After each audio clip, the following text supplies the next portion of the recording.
On va faire le petit live tranquillou sur notre Discord, comme ça, on va profiter d'échanger un peu plus chill, hein, vu que Zach est en vacances. Donc, j'espère que tu profites bien, Zach. Tac, tac, tac. Alors, tant que je me prépare,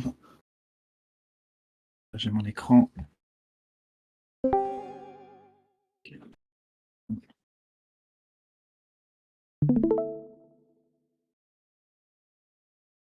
Et on va partir après sur l'analyse du Bitcoin. Est-ce que le mouvement Bitcoin pour vous est clair? Est-ce que vous avez des questions là-dessus? Quelles sont vos questions par rapport à ce qu'on a expliqué la semaine dernière? Euh, Quels sont les points importants à relever par rapport à ce qui s'est passé? Est-ce que le marché est plutôt haussier? Est-ce qu'il est plutôt baissier? Est-ce qu'il est plutôt neutre? Qu'est-ce qu'il faut qu'on regarde pour la semaine qui va s'écouler? Donc tout ça, est-ce que vous avez des questions là-dessus déjà? Évidemment, on n'est pas trop nombreux, on peut éventuellement ouvrir les micros pour ceux qui souhaitent et poser des questions, hein. L'idée, c'est vraiment qu'on se fasse ça tranquillou. N'hésitez pas, hein, on va essayer de rendre ces lives un peu plus pédagogiques. Donc, hop, hop, hop. Voici les questions. Alors, je répète, hein, salut tout le monde.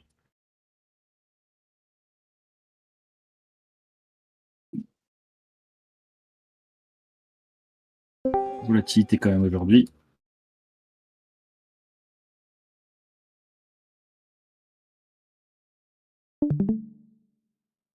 Yes, pas de souci.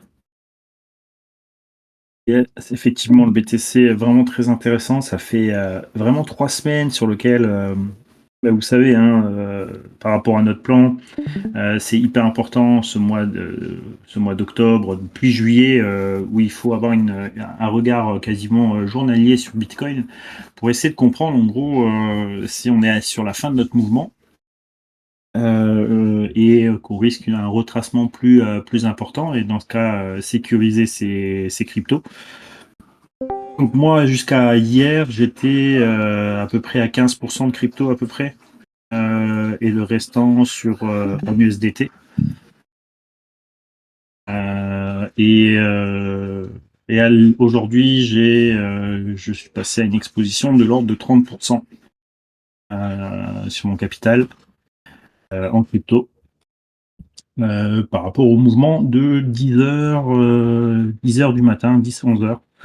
Pour moi, c'était tout ce qui s'est construit ce week-end, lundi et aujourd'hui, est assez cohérent pour me donner envie de reprendre une exposition. Ce qu'on va faire là ensemble, c'est qu'on va essayer de décortiquer ce qui s'est passé à partir de dimanche, sur ces 3 derniers jours. Vendredi, dans le canal VIP, on avait expliqué pourquoi, ça y est, le range qu'on. Alors, je partage, ouais, vous voyez mon écran. Je vais le mettre en plus grand. C'est pas ça.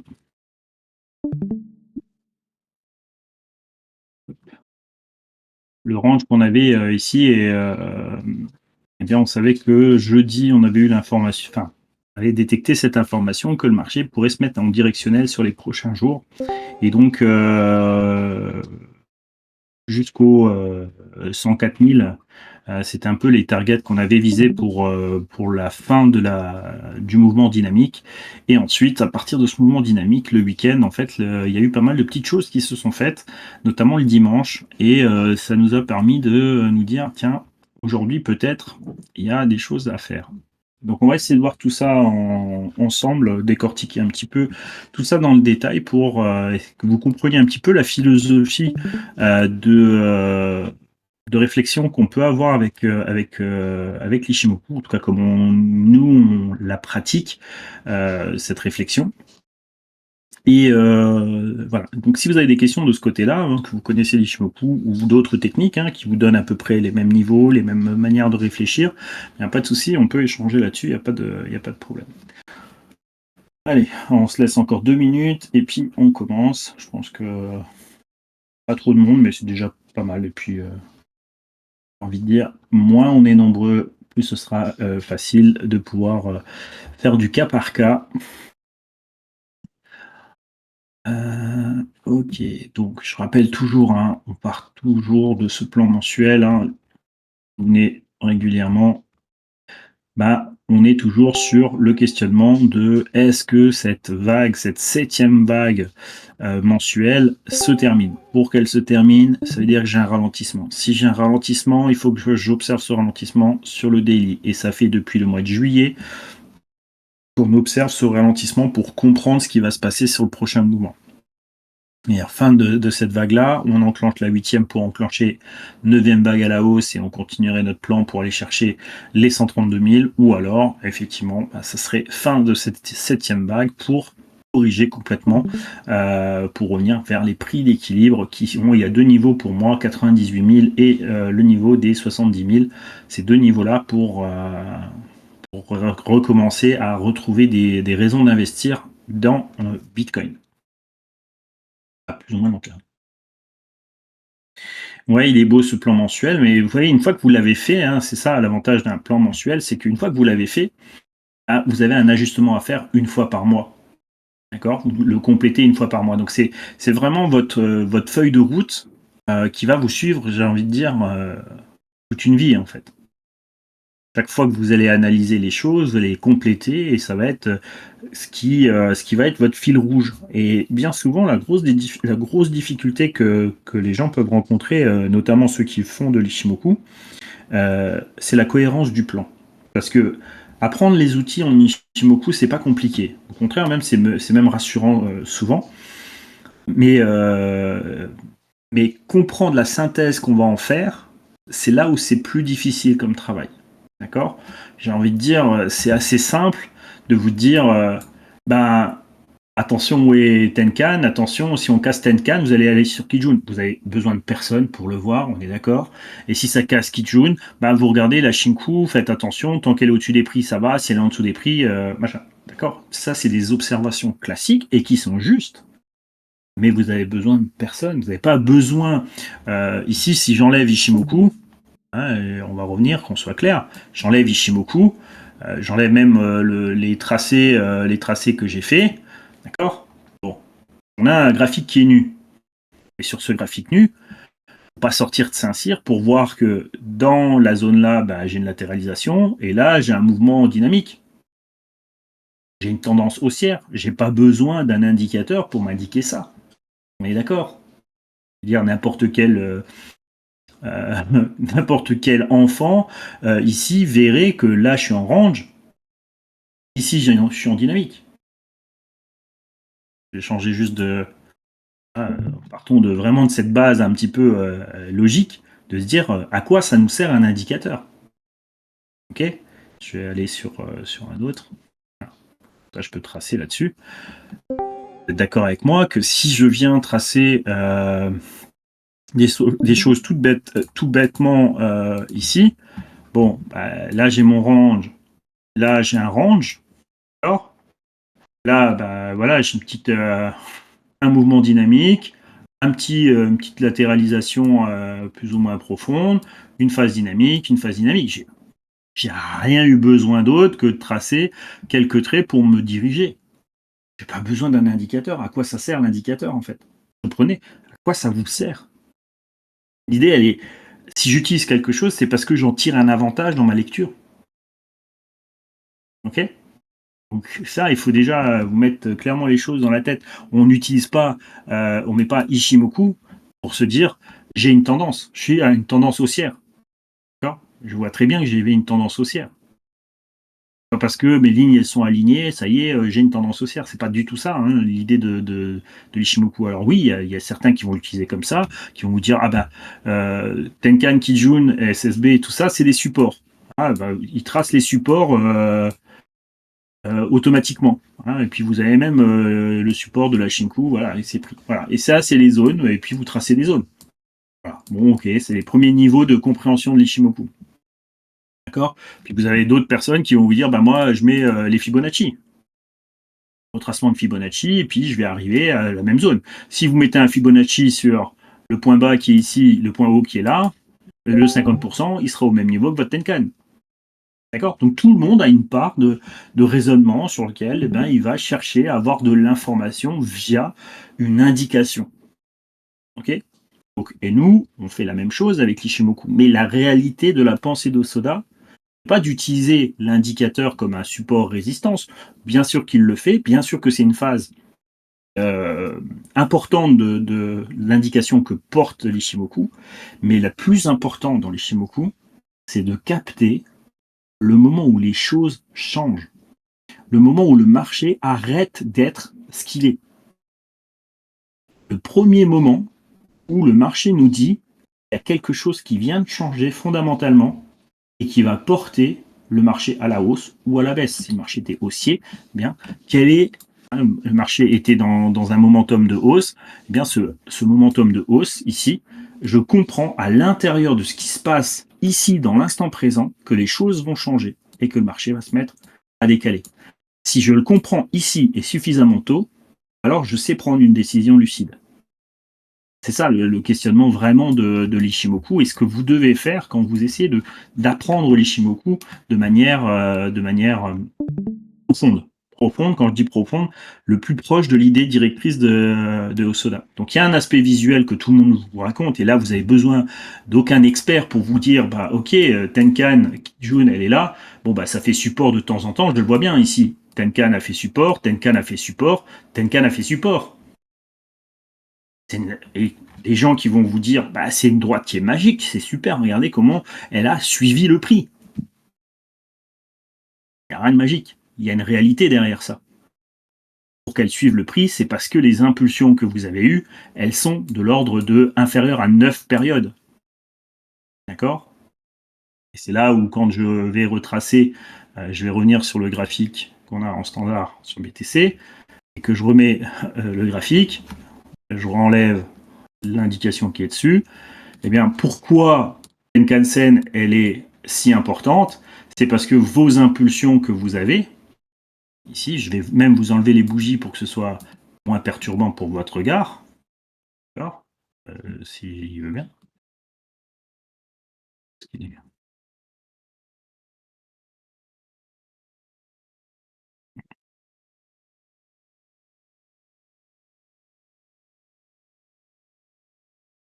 Je trouve plus mon truc. Bon, c'est pas grave. Il marche pas masqué. Ah, non, non.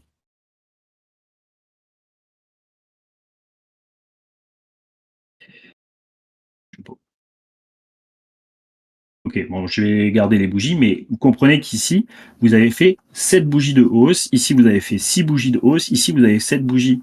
Il est logique que le marché, dans un mouvement correctif de 6 bougies, plus un mouvement impulsif de 6, ici un correctif de 4 et de 7, bah, c'est normal que ce soit la ligne de 6 périodes, de 9 périodes qui fasse office de support. Et c'est pas la 26. D'accord? C'est dû au momentum. Hein, les équilibres dépendent des momentum. Les lignes sont dépendantes des structures. Les structures se construisent à partir de vagues, et ces vagues se construisent à partir des bougies. Et une bougie, elle se construit à partir de l'intention entre acheteur et vendeur dans un temps fixe. Une bougie de 1 mois, c'est toutes les actions, puisque c'est euh, une enchère continue, hein, bidirectionnelle, entre des acheteurs et des vendeurs qui échangent. Et il y a une force d'intention plus forte d'un côté que de l'autre, alors vous avez une directionnalité. Et ici, bah, l'intention était plutôt orientée vers une accumulation haussière au niveau des enchères, et donc une valorisation du prix. Et ça, ces idées, mois après mois, eh bien, elles vont former une vague. Et ensuite, bah, à un moment donné, à l'intérieur, j'ai besoin de corriger cette vague. Pourquoi? Parce que je veux prendre des bénéfices. Le marché monte, je commence à douter, j'ai gagné beaucoup, et je me dis, qu'est-ce qui va se passer? Dès que je vais avoir un petit prémisse à l'intérieur qui commence à me dire, c'est pas bon, ça ralentit, je veux prendre mes gains. Et si je prends mes gains, il va falloir que je trouve quelqu'un qui est encore prêt à acheter ici. Hein, n'oubliez pas, ça c'est toute cette logique-là, je voudrais que vous la gardiez en tête, cette mécanique de mouvement de marché. devez la comprendre. Si je suis dans un momentum de hausse, je suis acheteur. Et si je suis acheteur, vous l'avez compris, à l'intérieur, si je dois prendre mes bénéfices, il va falloir que je vende. Si je prends un TP, il va falloir que je vende ce marché. Et moi, je veux le vendre au plus haut. Mais ça veut dire qu'il doit y avoir un couillon qui soit prêt à me l'acheter tout en haut. D'accord? Donc il va falloir que des gens derrière achètent. Non, je ne peux pas sortir du marché. Et c'est ça, cette mécanique-là qu'il faut bien comprendre. Et donc, à un moment donné, ben, il y aura plus d'acheteurs. Et si on peut plus trouver d'acheteurs, le marché, ce qu'il va faire, il va se casser la gueule jusqu'à retrouver de l'intérêt de nouveau au niveau de l'achat pour repartir et ainsi de suite. Et c'est cet mécanisme d'enchère bidirectionnelle continue qui fait que le marché est ce que vous voyez devant les yeux. Et donc, vous, là-dedans, c'est à quel prix je suis prêt à acheter les choses. Et c'est pour ça qu'on ouvre un graphique. Ça, il faut, on est tous au moins une fois arrivé à être le couillon. C'est sûr et certain, Valboy. D'accord? Mais moi, je voudrais que vous gardiez ça en tête. Avant, quoi que ce soit et n'importe quel outil vous utilisez, vous devez comprendre ce que c'est que le marché qui est en face de vous. D'accord? C'est une enchère bidirectionnelle continue. En face de vous, il y a les meilleurs quants, il y a les meilleurs algorithmes, il y a euh, toutes les hedge funds, toutes les institutionnels, tout ça en face de vous. C'est comme si vous commenciez le football, d'accord? Pour votre premier entraînement, on vous met en finale de la Coupe du Monde ou en finale de la Champions League pour votre premier match. Et en plus, vous faites un pari de dire bon bah voilà, si je gagne contre eux, je gagne tant. D'accord? Donc il faut bien comprendre que si vous n'êtes pas armé à comprendre réellement le mécanisme de marché, eh bien vous allez vous faire plumer tout bêtement par l'espoir qui est nourri indirectement dans chaque vague. La vague qui est haussière, moi quand je connais pas trop, ben, j'ai besoin de voir que le mouvement il s'est vraiment enclenché. Et là où je vois qu'il s'est vraiment enclenché, c'est dans cette bougie-là. Et peut-être que c'est là que je vais commencer à me dire, ah ben, je vais acheter machin, et puis au final, ah bah là je vais avoir peur parce que tout redescend, ah merde, je me suis fait avoir, je sors et en perte, et puis je vois le marché faire ça, donc encore une fois, ça flingue votre cerveau, ça flingue votre tête, c'est comme ça, le marché, c'est de la manipulation, patati patata. Non. Alors, dans l'idée, Osoda, lui, bah, il nous a légué quelque chose pour que nous, particuliers, eh bien, on comprenne l'intention du marché et quand est-ce qu'il change. Et c'est vraiment ce changement-là qu'il faut qu'on essaye de capter. Voilà, c'était un peu pour l'introduction, mais j'aimerais bien que vous gardiez ça en tête parce que ça, c'est. Vous pouvez pas vous battre à armes égales avec des hedge funds, des machins comme ça, sans avoir un minimum de connaissances. Et ces connaissances-là, vous pouvez les acquérir au travers de documentation, d'informations sur Internet, sur machin, c'est ça, on s'en fout, mais formez-vous, essayez de comprendre ce que les choses sont en train pourquoi vous ouvrez un graphique et encore une fois vous tradez ce que vous avez foi et vous tradez votre croyance. Si vous croyez au Fibonacci, vous allez trader les Fibonacci, évidemment vous allez me dire ah bah ici tu vois si je trace 50% de Fibo ici, tac c'est le bon trait blanc, boum on est revenu au 50 de Fibo. Si je retrace mon Fibo ici, boum je reviens à mon 50% et je trace mon Fibo ici, eh bien si on revient à mon 50% ce sera parfait, d'accord? Et ça c'est une réalité. Sauf que on a tous une part de vérité. Hein, quand on trace les choses, on a tous une part de vérité. Et ce 50% que vous tracez là en Fibo, ben, c'est les choses qui vont se tracer automatiquement avec l'Ishimoku, puisque la zone de 50% est une zone psychologique. Si vous êtes en position et que vous avez gagné 1000 euros et que le marché revient 50% de ce que vous avez gagné, il vous a repris 50% de ce que vous avez gagné, il vous reste 500. À 500, vous posez la question, vous dire ah putain, merde, j'avais 1000, qu'est-ce que je fais? Hein, la peur sur la zone de 50%, elle est nourricière, j'ai envie de dire. Par contre, si vous descendez en dessous de votre zone de 50, quand vous êtes à 2 tiers, vous dites bon, perdu pour perdu, je garde ma position. D'accord? Mais à 50%, vous vous posez forcément la question et vous avez beaucoup d'échanges qui vont se faire sur ces zones de 50%. Et donc les fameuses zones psychologiques qui sont un tiers, 2 tiers et la zone de 50%. Sauf que ben, ça doit vivre avec une certaine durée.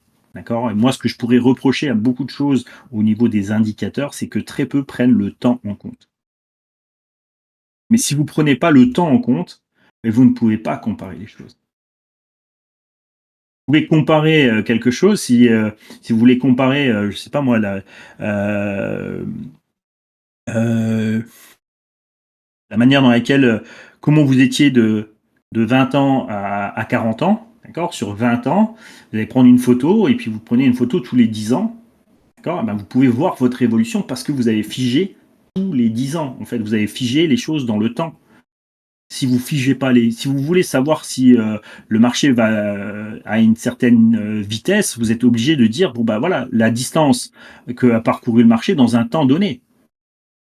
Alors je peux comparer le temps donné. Hein, si j'ai mis 7, 7 jours ici ou cette période pour monter, je sais dire à partir du point du plus haut quand est-ce que ce sera cette période dans le futur. Et dans quel cas je vais pouvoir dire si le mouvement futur il se déplace à la même vitesse que là par rapport au temps. D'accord. C'est parce que j'ai figé le temps que je peux comparer. Si vous figez pas le temps, vous ne pouvez pas comparer les choses. D'accord. Donc ça, c'est l'idée fondamentale. C'est une des idées fondamentales qu'on va retrouver dans l'Ishimoku, qu'on retrouvera très peu dans les autres indicateurs, parce que très peu d'indicateurs prennent le temps en considération, alors que pour Soda, c'est même la base de tout, puisque c'est la base de la comparaison. Ok, c'est évidemment des repères qui sont super importants. Ok, donc voilà pourquoi toutes ces lignes sont importantes, parce que quand vous prenez une ligne, vous prenez Tenkan-sen, c'est 9 périodes, d'accord. 9 périodes, et sur 9 périodes, j'ai son équilibre. J'ai son point le plus haut, d'accord. Donc le point le plus haut de 9 périodes à l'heure actuelle, ben, c'est le point ici, à 126 900.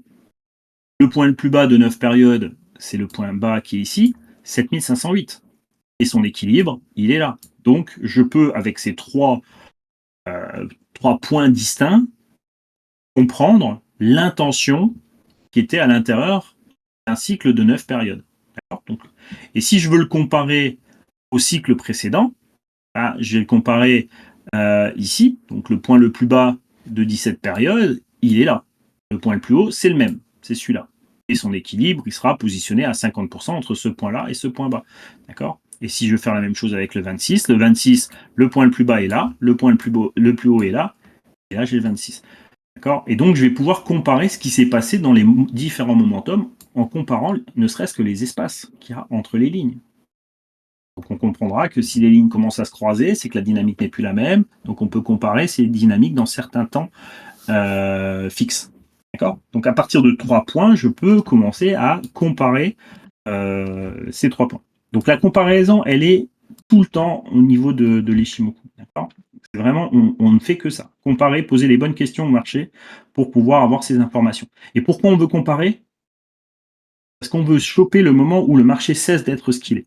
C'est-à-dire que si j'étais haussier et que je compare et que je vois qu'il y a un ralentissement dans ma comparaison et que ce ralentissement commence à avoir une accélération dans le sens opposé, je sais que les choses ont changé.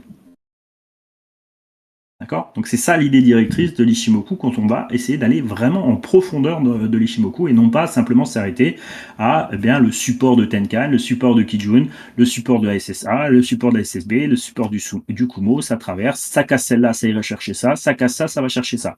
On est d'accord. Vous avez besoin de 15 secondes pour comprendre ça et vous n'avez rien besoin de plus. Si vous avez des experts qui ne font que vous parler pendant des heures et des heures de ces lignes-là, ou vous demandez une analyse technique de ces experts sur ces lignes-là, ou vous-même, vous pouvez faire la même chose en 15 secondes. Vous n'avez pas besoin d'apprendre en profondeur l'Ishimoku pour juste dire où se trouve Tenkan, où se trouve Kijun, où se trouve la SSA. Ça se voit, ça se trace tout seul. Vous avez juste après à vous dire. Mais à partir du moment où vous allez vous poser la question en disant mais est-ce que ça va tenir dessus? D'accord. Parce que, ok, pourquoi ici Tenkan elle n'a pas tenu là-dessus? Parce que là elle a tenu, là elle a tenu, là elle a tenu, mais pourquoi ici ça n'a pas tenu? Bah, les gens, ils vont vous dire, demandez ça à un expert, il va vous dire, bah, c'est le marché qui choisit. D'accord. Et dans ce cas-là, ça veut dire que j'ai une chance sur deux. Ça passe ou ça casse. Oui, mais avec un bon money management, ça passe. OK. D'accord? Donc l'idée, on va aller plus loin dans la réflexion et on va comprendre quand est-ce qu'une Tenkan-sen, Kijun-sen ou une ligne de l'Ishimoku a une forte probabilité de tenir face à une ligne qui va pas tenir. D'accord? C'est ça, on commence à rentrer dans la profondeur à partir du moment où on se pose ces questions-là. D'accord? On se pose de dire: «Ouais, mais si c'est une chance sur 2, alors oui, je sais que ça peut réagir dessus, mais ça peut aussi traverser». Et si vous êtes honnête, vous allez voir qu'il y a autant de fois où vous traversez Tenkan-sen, que des fois où vous allez le tenir. Ici, ça le tient bien parce qu'il y a une dynamique, je vous ai dit, qui est inférieure à 9 périodes dans son momentum. D'accord? Donc, pour mettre les choses bien claires, il y a rien de magique dans les lignes de l'Ishimoku. Ça se trace tout seul, c'est cool, mais au final, c'est pas vous avez besoin de personne pour savoir où elles sont et si vous voulez juste les trader en vous disant: «Bah, si je viens dessus, j'achète, et c'est tout», et ben là, à quelque part, vous avez besoin strictement de personne. En 10 minutes, vous avez appris. Il suffit juste de savoir les noms, vous les mettez dans une couleur bien définie et vous ne les regardez plus que ça et vous allez voir que malheureusement, vous ne serez pas rentable. Vous ne serez pas rentable parce que, à moins d'avoir un bon money management, ça va être compliqué d'être rentable avec une stratégie comme ça. OK? Je vais lui demander. Vous pouvez demander, aux experts, francophones, pas de problème. Je pense qu'ils vous diront la même chose, mais bon, bah, écoute, c'est que ça plaît parce qu'il y a beaucoup de gens qui les suivent, donc à quelque part, c'est parlant et au moins c'est simple. Moi, ce que je vais vous expliquer, ça va être un peu plus compliqué. D'accord? Mais ça vaut peut-être un peu la chandelle. Donc, bref, ce qu'on va faire, c'est que maintenant, on va toujours étudier ce ralentissement. Ce ralentissement qu'on veut voir, nous, puisqu'on veut comprendre la fin de cette vague, on veut comprendre le ralentissement daily. Le ralentissement daily, ça fait depuis juillet que je vous en parle. Et c'est ce que nous, on veut essayer de capter ici. Donc, ce mouvement qu'on voit là, tout ça fait partie de ce ralentissement. On a fait la TH et on a eu ce violent mouvement le 10 octobre sur laquelle eh bien, on avait eu cet émotionnel, hein, donc le marché qui a un peu surréagi à des annonces. Ah, est-ce que c'était de la manipulation? Est-ce que si? Est-ce que si? On s'en fout royalement puisque toute réponse doit se trouver dans les fluctuations. Donc, ce qu'on avait, nous, mardi dernier, donc le 14 octobre, c'était ici. Et on devait savoir comment le marché allait réagir sur ce mouvement ici. Et jeudi, on a eu l'information pour nous qu'on a rentré dans une dynamique, d'accord?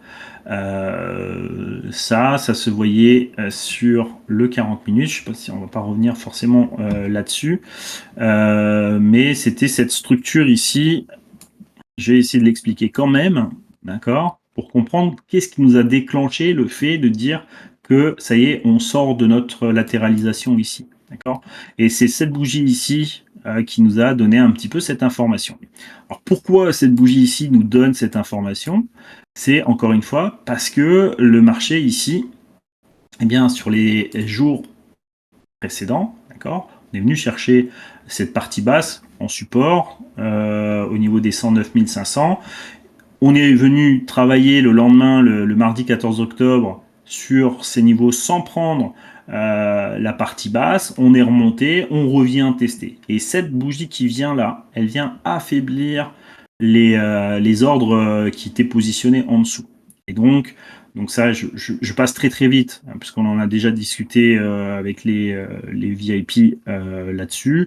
Euh, Affaiblissement de la zone, je vous ai expliqué pourquoi affaiblissement de cette zone-là en termes d'ordre et de liquidité, parce que souvent j'entends parler de liquidité, mais qu'est-ce que ça veut dire liquidité?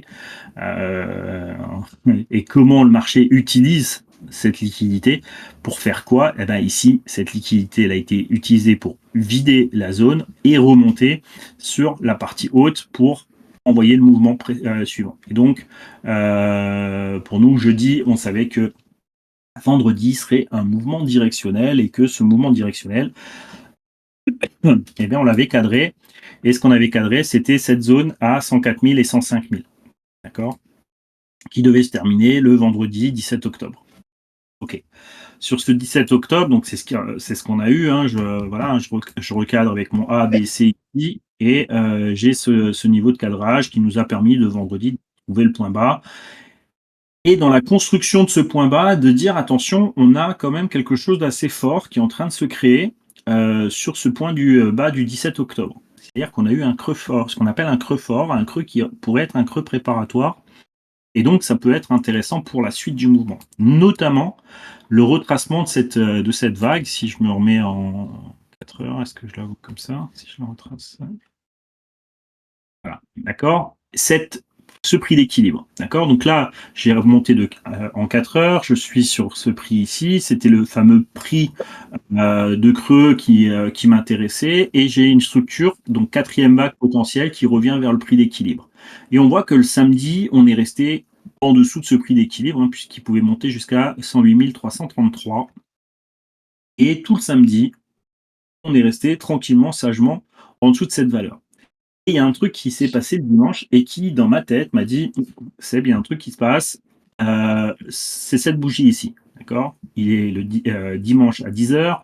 Cette bougie est importante en termes de, structure, hein, c'est ce qu'on appelle une bougie Y, hein, chez nous, qui va avaler entièrement plusieurs bougies comme ça, donc notamment la dernière, mais toute, cette, partie de range ici. Eh bien, c'est elle nous a dit: «Tiens, il y a quelque chose qui est en train de se passer» et notamment on déséquilibre ce prix qui est normalement équilibre pour la continuité de la vague, pour faire la vague 5 baissière. C'est-à-dire que on avait la vague 1 comme ça, la vague 2, la vague 3. On sait qu'on va faire une vague 4 de rééquilibrage vers cette zone ici. Et dans l'idée, c'est que, eh bien, on doit faire une cinquième vague dans le sens baissier, d'accord, ici. Parce que la première vague, troisième et cinquième vague sont dans le sens similaire. Or, le fait d'avoir cassé ici ce prix d'équilibre-là, nous dit qu'on n'est plus dans une structure en continuité baissière. Bien. Donc, il faut comprendre ce qui devrait se passer. Et c'est là qu'il faut comprendre pourquoi aujourd'hui était une journée importante. C'est ce que je disais hier à certains logiques. Kijun-sen, ici, cette ligne de Kijun-sen, devenait la référence pour aujourd'hui. Donc on en était là. Je vais me mettre juste en replay pour comprendre. Donc hier soir, c'est ce que on était sur ce niveau. Et pour moi, ce niveau, avec les volumes associés, était quelque chose où on avait fini, il n'y avait plus de demande à l'achat de ce côté-là. D'accord? Par contre, si vous regardez le momentum qui s'est passé, vous avez eu un croisement ici du Kinkoyo. D'accord? Et la Shinku ici qui était dans la limite de venir croiser ses prix. C'est quelque chose qui commence à me dire, bon, tu as fait un creux important ici, il nous manque une confirmation sur le creux 4 heures. Il nous faut un creux 4 heures confirmé pour pouvoir relancer la dynamique et continuer notre dynamique potentiellement pour revenir vers le prix d'équilibre des 115 000, 116 000. Ça, c'était un peu l'objectif. Donc l'idée, c'était de se dire, si mon 4 heures s'est structuré correctement, alors l'équilibre de 26 périodes, si vous voyez ici, 26, eh bien, sera tenu du coup par ce point haut et ce point bas.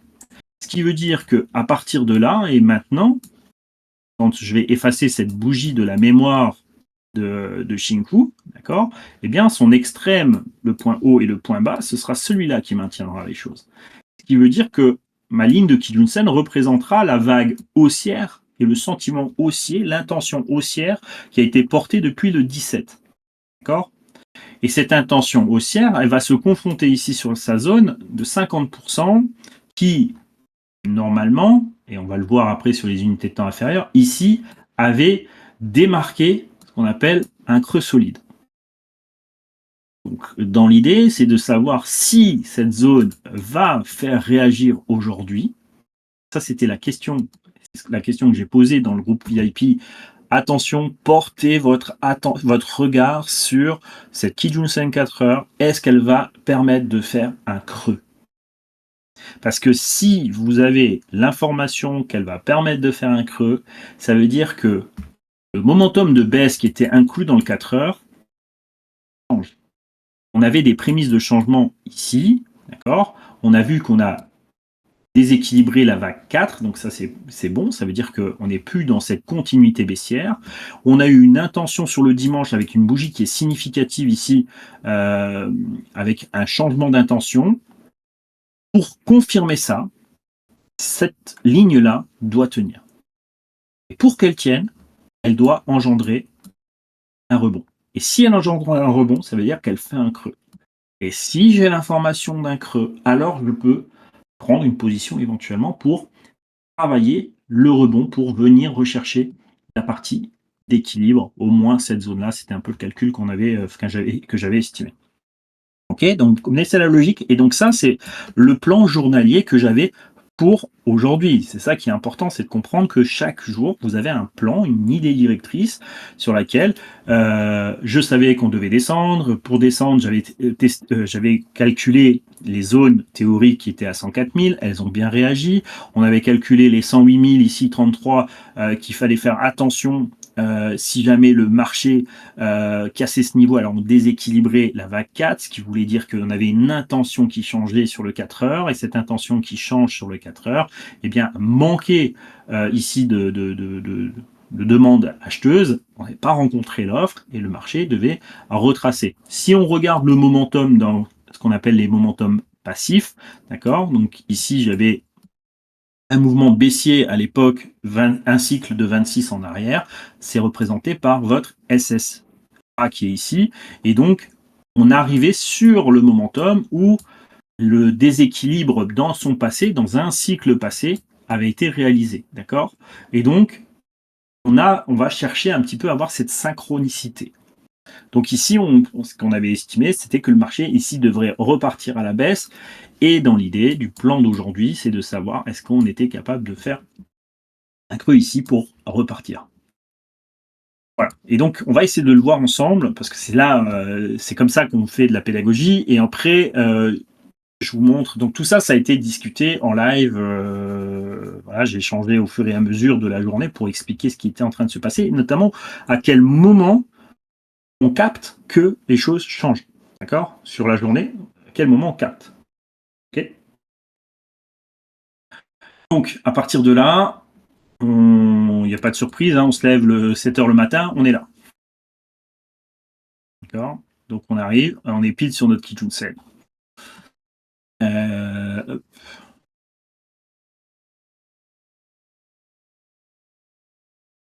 C'est que ça rafraîchisse. On est pile sur notre Kijun Sen, d'accord. Donc on est arrivé, on est 6 heures, 7 heures au lever. En tout cas, je me dis ah bah voilà, ça a fait le travail qu'on souhaitait. Et maintenant, donc j'envoie un message en disant maintenant vous allez me focus sur la capacité du marché à créer ce creux sur la zone de Kijun Sen 4 heures. Pour pouvoir faire ça, vous êtes dans l'obligation de regarder 2 unités de temps inférieures, puisque c'est inférieur à 3 bougies sur le secteur. Hein, donc là, on est à la 2e bougie. Donc ici, vous me focus uniquement sur le 7 minutes. Et votre information de la préparation potentielle doit se faire sur le 7 minutes. C'est ça qu'on a observé. D'accord. C'est une préparation pour savoir si on allait faire un creux. Et c'est de cette préparation où j'ai eu des confirmations, et je vais vous expliquer clairement ce qui m'a permis de dire ok, maintenant on peut partir. Et donc je dis voilà, pour moi c'est parti, c'est là où je vais ouvrir mes ordres. Notamment, je vais après travailler sur la dynamique sur Plume plus tard, et je vais ouvrir mon exposition. Donc comprenez bien, je suis dans un mécanisme baissière. De ce mécanisme baissier, je me dis ok, je couvre mes positions, c'est-à-dire je me retire du marché. Je reste exposé qu'à l'ordre de 15% sur des positions loin, BTC, ETH et Link, qui sont les 3 que je veux garder à terme. Donc mon exposition, gros partie de mon capital qui est en USDT. Donc il faut que je sache quand la pression baissière s'estompe pour repartir sur un rebond haussier éventuellement pour un certain laps de temps. Ok, c'est ça l'idée. Donc je sais que depuis dimanche, il y a eu une intention qui a changé sur le cycle de 4 heures. Le cycle de 4 heures, je le regarde parce que ça peut annoncer les creux weekly et moi, des positions à court terme comme ça qui vont se garder sur une semaine ou 2 semaines. C'est ce que je recherche, d'accord. Surtout quand on est aussi haut dans le prix. Je ne cherche pas à rester sur des positions trop longues et sur des durées qui sont longues. Donc, je vais avoir ces informations sur le 4 heures. Et donc ici, n'oubliez pas qu'on analyse, même si on est sur du 7 minutes ici, pour analyser le ralentissement, on regarde le creux potentiel 4 heures. Et c'est ça, c'est cette construction-là, cette dichotomie qu'il faut avoir dans votre tête, et de comprendre que moi, mon objectif, c'est de rentrer dans un creux, et c'est le creux 4 heures, c'est dans le creux 4 heures que je veux rentrer. Euh, et donc, je vais chercher cette information, cette graine qui se plante, hein, graine de changement qu'on va planter, et je veux regarder comment elle évolue à l'intérieur ici. Et c'est dans son évolution que je vais essayer de capter quand les choses changent. Encore une fois, le marché est baissier et je dois capter à quel moment les choses ont changé là-dedans. D'accord? Avant que la tempête arrive. Hein. Encore une fois, le but, c'est pas de dire, bah oui, quand on a la cassure là, oui, ok, tout le monde l'a vu, mais c'est trop tard, quelque part. D'accord?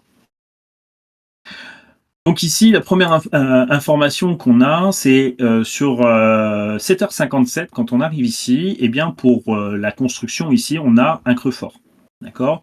Donc ça, c'est plutôt intéressant d'avoir ce creux marqué comme fort. Et ensuite, ce qui va vraiment me donner l'information, c'est ici. Tout se joue sur la bougie de 10h52 et les 3 bougies qui suivent ici. C'est ici que j'ai mon information. Alors quand j'ai un creux fort, il y a une forte probabilité que le marché vienne rechercher ce creux fort pour tester, d'accord? Et c'est dans ce second creux généralement qu'on peut prendre une décision.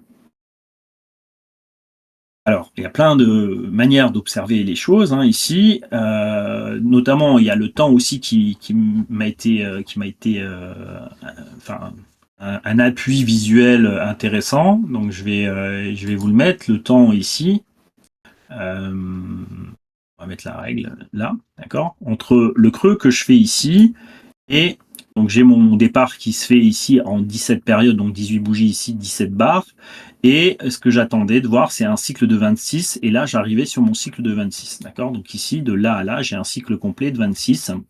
Et donc pour un temps préparatoire de 26 périodes. Donc ça, c'était intéressant pour moi. Mais ce qui va vraiment me donner un petit peu plus à l'oreille, c'est la manière dans laquelle les volumes se sont construits ici, dans ces 3 bougies-là. D'accord? Donc, comprenez bien, j'ai un creux fort, le ralentissement qui est en train de se faire avec un creux fort qui me permet de calculer les points de déséquilibre des structures. Ce creux fort est testé et je regarde comment le prix se comporte, les volumes se comportent, le prix se comporte, la manière dans laquelle les choses se comportent. Et regardez bien dans le détail des volumes. D'accord? Cette bougie ici correspond à ce volume. D'accord? Cette bougie-là correspond à ce volume ici. Ensuite, cette bougie ici correspond à ce volume. Qu'est-ce que vous pouvez déjà en déduire? Vous voyez que la taille de la bougie entre celle-là, je vais les tracer comme ça, entre cette bougie ici et cette bougie-là, vous voyez qu'ils ont une gueule complètement différente. Celle-là, on voit qu'il y a des mèches en haut, en bas et un corps de bougie très petit. Et qu'est-ce qu'on voit également? C'est que son volume associé est bien plus fort est plus élevé que le volume qui est ici. Qu'est-ce qu'on en déduit? Ici, on a de l'intention acheteuse qui est en train d'échanger. D'accord? D'où l'augmentation du volume. Entre la pression baissière et les acheteurs. On le voit avec les mèches. D'accord? Cette intensité, en haut, en bas, on voit que ça travaille. OK. Cette bougie qui suit ici, ensuite, on augmente encore la pression baissière. On pourrait se dire, ah bah oui, mais là, c'est bon, les vendeurs ont continué à pousser correctement. Et c'est cette bougie-là qui nous donne l'information nécessaire. OK, là, le marché vient sans casser le bas qui est le bas fort qui est ici. Et ça, c'était super intéressant. L'augmentation des volumes qui est ici, plus cette bougie qui vient là, cette bougie de 10h52 ici, c'est elle qui me dit, OK, là, je confirme qu'il y a bien les acheteurs sur la zone, qu'ils sont bien en train de défendre cette zone-là. Donc, je peux commencer à me dire, il y a potentiellement quelque chose à faire.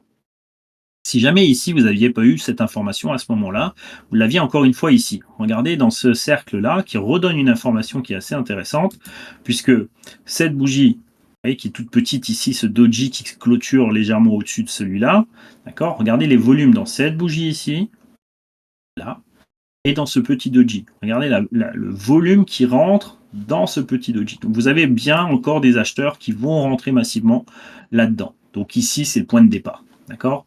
Donc vous pouviez rentrer, pour moi ici, moi je suis rentré dans cette partie ici, on pouvait rentrer dans cette partie-là si vous n'étiez pas encore rentré. On verra qu'on a un autre momentum potentiel aussi, où on peut rentrer, mais plus tard. D'accord? Donc ici, voilà les zones sur lesquelles je comprends qu'on est sur Kijun-sen 4 heures. Dans cette Kijun-sen 4 heures, je comprends qu'un creux solide préparatoire s'est matérialisé. Dans ce creux préparatoire, je le regarde dans la manière dans laquelle il s'est euh, préparé et dans la façon dont il s'est préparé, il me donne l'information à travers la construction. Est-ce que si c'est la construction qui nous donnera le momentum de changement, et en tout cas la réflexion de dire ça y est, les choses changent. À partir de là, on va suivre simplement le développement du mouvement. Puisqu'ici, on sait qu'il y a une forte probabilité que le creux se fasse, alors le mouvement peut se faire. D'accord? Alors ici, effectivement, alors, je ne sais pas s'il est tracé encore, mais l'entrée en position, elle est, moi je suis rentré en position sur 107 703 et le stop il est en dessous du creux solide, d'accord? Donc vous avez quasi rien hein, comme risque de ce côté-là, enfin en tout cas en espace, ok. D'où l'intérêt de rentrer assez proche. Hein, ce qu'on va faire, c'est de rentrer dans le creux, ce qu'on va appeler le second creux par rapport à un creux préparatoire. Si on a la confirmation que c'est bien un creux préparatoire. Évidemment, ici, vous êtes un petit peu aux prémices des choses. Gérez aussi votre exposition. Enfin, il y a tout un protocole hein, que vous pouvez mettre en place. Bref, l'idée, c'est pas ça, c'est de comprendre que ce que Ishimoku nous donne, si on raisonne correctement au travers des unités de temps, au travers des lignes qui vont commencer à changer, hein, si on regarde ici, Shinku, les lignes qui se sont mis à plat, qui se sont mis à croiser, Kijun-sen qui s'est mis en ce qu'on appelle en rotation, hein, ici, autour des 107, 837. Voilà, il y a le momentum est en train de se faire absorber. Le dernier cycle de 52 ici, qui représente Tenkan de l'unité de temps supérieure, alors tout ça a été absorbé dans ce même momentum. Et ensuite, bon, bah, on a l'accélération qui se fait sur cette bougie, puis le retour là, je sais qu'il y en a qui sont rentrés plutôt sur ce mouvement-là en retour Kijun-sen, donc on attend le mouvement, et encore une fois, Osoda le dit, normalement, si vous lisez les tomes dans l'ordre, vous comprenez que dans le tome 1 et 2, vous devez toujours respecter le sens du Kinkoyo. D'accord? Donc, si vous devez respecter l'entrée dans l'Ishimoku du tome 1 ou 2, c'est ici que vous pouvez commencer à avoir des choses, et c'est bien ici votre entrée. Et le Kinkoyo est haussier, même si on est un peu en dessous du nuage et ainsi de suite, d'accord? Mais vous êtes encore au-dessus du nuage là, le nuage est haussier, la Shinku a libéré ses prix, donc vous êtes dans un momentum qui commence à être plus sécure pour acheter les choses. Mais vous voyez bien que entre ce momentum ici où vous rentrez ici ou ici, votre Kinkoyo n'est pas dans le bon sens, vous avez donc, ceux qui se sont arrêtés au tome 1 et 2, ils vont se dire, bah attends, ils respectent pas du tout les notions que Osoda donne dans ses tomes 1 et 2. Et ça, je voudrais bien que vous compreniez une chose, c'est que il a écrit tome 1, tome 2, et il va écrire jusqu'à 7 tomes encore derrière, et notamment le tome 5, 6, 7, malheureusement, qui ne sont pas en réédition. Mais bien dans ces tomes 5, 6, 7, eh bien, il va apprendre à faire la synthèse des choses, et il va expliquer pourquoi dans le tome 1, il va donner une manière plus simple pour que les gens qui manquent d'expérience dans la lecture du momentum, eh bien, se trompent moins. Et pour qu'ils se trompent moins, il faut que les choses soient bien plus visuelles. Et pour que les choses soient bien plus visuelles, eh bien, on attendra que le Kinkoyo sera dans le bon sens, que le Kumo soit dans le bon sens, et que le Shinku est sorti des prix. D'accord? Si on attend ça, alors on aura, si on voit ça sur du daily, on aura un temps sur lequel le mouvement devrait se déployer et avoir suffisamment de temps pour bien prendre du bénéfice sur les marchés. C'est pour ça qu'il le donne au lecteur tome 1, tome 2, qui même si au départ dans le tome 2 il y a tout, mais l'expérience n'étant pas là, il préférera donner ces règles-là. Par contre, dans le tome 5, 6, 7, qui seront donnés qu'à des étudiants qui auront lu le 1, 2, 3, 4, et donc à partir de là, des gens qui ont déjà l'expérience nécessaire pour comprendre dans la synthèse qu'on peut rentrer en avance, d'accord, en moyennant évidemment bien, une lecture plus approfondie des différents piliers, hein, ce qu'on va appeler les 9 piliers, avec certaines observations importantes dans les phases de latéralisation qui vont nous permettre de rentrer bien plus tôt dans le marché. Et il dira de rentrer avant que la tempête n'arrive. D'accord. Donc avant que tout s'embrase. Donc ici, on est bien avant que tout s'embrase et c'est après que les choses vont s'embraser. D'accord. Et donc, quelqu'un qui rentrerait là, si on fait la suite du mouvement, donc il sera content parce qu'il aura pris le bénéfice. Alors le bénéfice, on l'a déjà vu avec l'ondulatoire où à partir de là, ben, vous pouviez tracer certaines ondulations, hein, jusqu'à ce niveau-là. Ok, vos targets ici qui arrivaient là, et puis prise de bénéfice sur les targets N. Chose classique, on fait naturellement, normalement. Je sais qu'il y a des personnes qui vont rentrer là, ben, eux, dans la volatilité, vont se faire peur. Et c'est logique, hein, puisque ici, vous voyez, la mèche qui vient à l'ouverture américaine de 15 heures, elle vient assassiner un petit peu et vient prendre vos positions. Si ici, vous aviez pris des bénéfices, vous avez break-even sur le restant, vous êtes dehors. D'accord.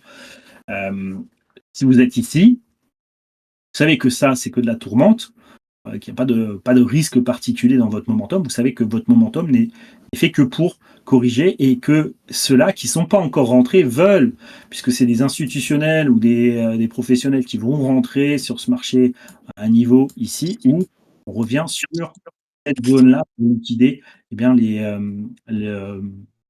les ordres restants avant de repartir sur le marché. D'ailleurs, vous voyez bien qu'on va racheter fortement la mèche pour repartir ensuite. Ok. Donc, vous voyez la différence sur la position, c'est que derrière, plus vous allez attendre que toutes les choses soient très claires, et plus vous vous exposez à un effet de volatilité ou quoi que ce soit. Donc l'intérêt, c'est vraiment si vous performez et vous allez de plus en plus loin dans votre connaissance et l'apprentissage de l'Ishimoku, vous allez devoir, ou alors vous pourriez apprendre à détecter ces changements à l'intérieur de la latéralisation avant que le mouvement se déploie. D'accord. Il est quand même plus intéressant d'entrer ici avec un stop assez serré parce que vous avez compris ce qui est en train de se passer et ensuite le mouvement, lui, va se déployer. Okay. Donc, tout ça pour dire, ça c'est la journée du jour. Okay. Maintenant, c'est quoi la suite? On va revenir au présent. C'était juste pour expliquer, c'est quoi la suite? Donc, c'est quoi? Qu'est-ce que ce 4 heures? Enfin, est-ce qu'il y a des questions là-dessus déjà?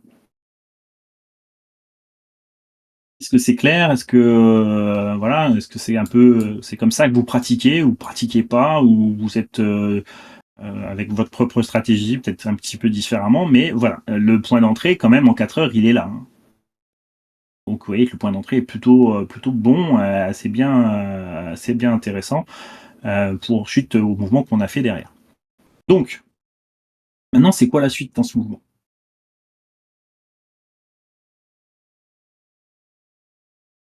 Okay. Donc, ici, sur l'unité de temps, moi, je voudrais déjà que vous compreniez une chose. En Ishimoku, est-ce qu'on est dans un temps d'achat ici. D'accord. Est-ce que le 4 heures est dans un temps d'achat? Est-ce que le daily, ici, si je vous montre le daily, est-ce qu'il est dans un temps d'achat? Le daily, il n'est pas dans un temps d'achat, puisque vous avez un Kinkoyo qui est baissier, Tenkan et Kijun qui sont baissières, vous avez une SSB et SSA qui sont baissières, vous avez un momentum, d'accord, qui est plutôt baissier. Shinku, ici, elle est repassée au-dessus de ses prix, mais elle est quand même fragile, d'accord. Donc, en daily, vous n'avez pas de momentum vraiment haussier. D'accord. Un peu petit le graphe. Alors attends, on va réduire ça. Hop. Là, les lignes, là, normalement, vous en avez plus besoin. Je vais les effacer, ça et ça.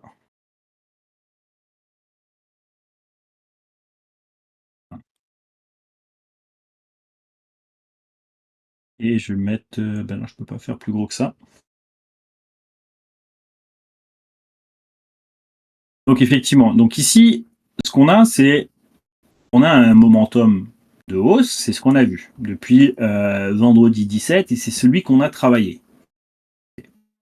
Ce momentum de hausse, bah, il va se confronter à un momentum également baissier de l'unité de temps daily. Bon, C'est ça un peu la difficulté, c'est comment et quand ce momentum peut bouger. Vous voyez que on n'est pas venu mêcher n'importe où, on est revenu sur la ligne de Kijun-sen. Cette ligne de Kijun-sen, elle représente, encore une fois, l'équilibre de cette baisse-là. Alors, hop, de là à là. D'accord? Pourquoi? Ben, parce que c'est toute cette mèche émotionnelle qui est rentrée à l'intérieur et que tout ça, en fait, au final, n'est que potentiellement une latéralisation, un range de momentum. D'accord? Donc ici, tout ça, c'est simplement un range après le mouvement émotionnel qu'on a eu ici. D'accord? D'ailleurs, si vous regardez l'équilibre qu'il y a entre cette vague là et cette vague là, baissière, ben, vous voyez que vous êtes quasiment revenu à ce niveau. Alors, cette mèche-là, de là, ben, vous avez quelque chose à peu près d'équilibré autour de votre Tenkan-sen ici. Donc en gros, vous venez de mettre en rotation Tenkan-sen, ce qui est déjà pas mal puisqu'elle était baissière et on vient de la remettre, de la stabiliser. Donc vous êtes dans un état à court terme, donc sur 9 jours, quelque chose qui essaye de se rééquilibrer. Donc on essaie de rechanger cet équilibre, de se mettre en équilibre sur l'unité de temps 9 périodes. Pourquoi? Parce que la 26 périodes, rééquilibrer tout ça, il va falloir mettre 1, 2, 3, 4, 5, 6, 7, 8, 9, 10 jours où l'équilibre de Kijun-sen ici ne bougera pas. Et dans 10 jours, Kijun-sen sera baissière, c'est-à-dire qu'elle effacera le sommet. Donc elle amènera un effet mémoire baissier. Est-ce que cet effet mémoire aura un impact sur l'instant présent? Ça sera une question à se poser. Mais on se posera cette question dans 9 jours ou 10 jours. Okay. Donc ici, Tenkan-sen ici va quasiment rester neutre pour toute cette période à cause de cette montée qui est là. Donc l'idée, c'est de savoir, est-ce que cette montée haussière en cours ici peut continuer à monter? D'accord? Donc vous êtes d'accord? Moi, ce que je veux savoir, est-ce que je suis capable de continuer à monter pour chercher ça? Ou alors, ici, eh bien, je suis plus capable de monter, et dans quel cas, je vais redescendre pour latéraliser. Et donc ici, vous comprenez qu'il y a un nœud de réflexion, et ce nœud de réflexion, la question qu'on va se poser de manière logique, c'est que est-ce que je suis capable ici, en daily, de faire un sommet? Est-ce que là, je suis sur un sommet daily? Et dans quel cas, si je fais un sommet daily, ben, ce sera ce scénario de latéralisation qu'il faudra préconiser. Mais si je suis dans l'incapacité de faire un sommet sur ce niveau, alors je peux avoir une continuation peut-être pour aller fermer, aller rechercher l'équilibre qui était là et pourquoi pas refermer les imbalances qui sont là-dedans. C'est une possibilité. Donc, la question, c'est de savoir si ici, on est capable de faire un sommet. Est-ce que je suis capable de faire un sommet daily? Ça, où est-ce que je l'observe? Ça va être dans mon 40 minutes. Et donc, je vais commencer à analyser mon 40 minutes. Et dans mon 40 minutes, essayer de comprendre, c'est tous ces traits-là, voilà.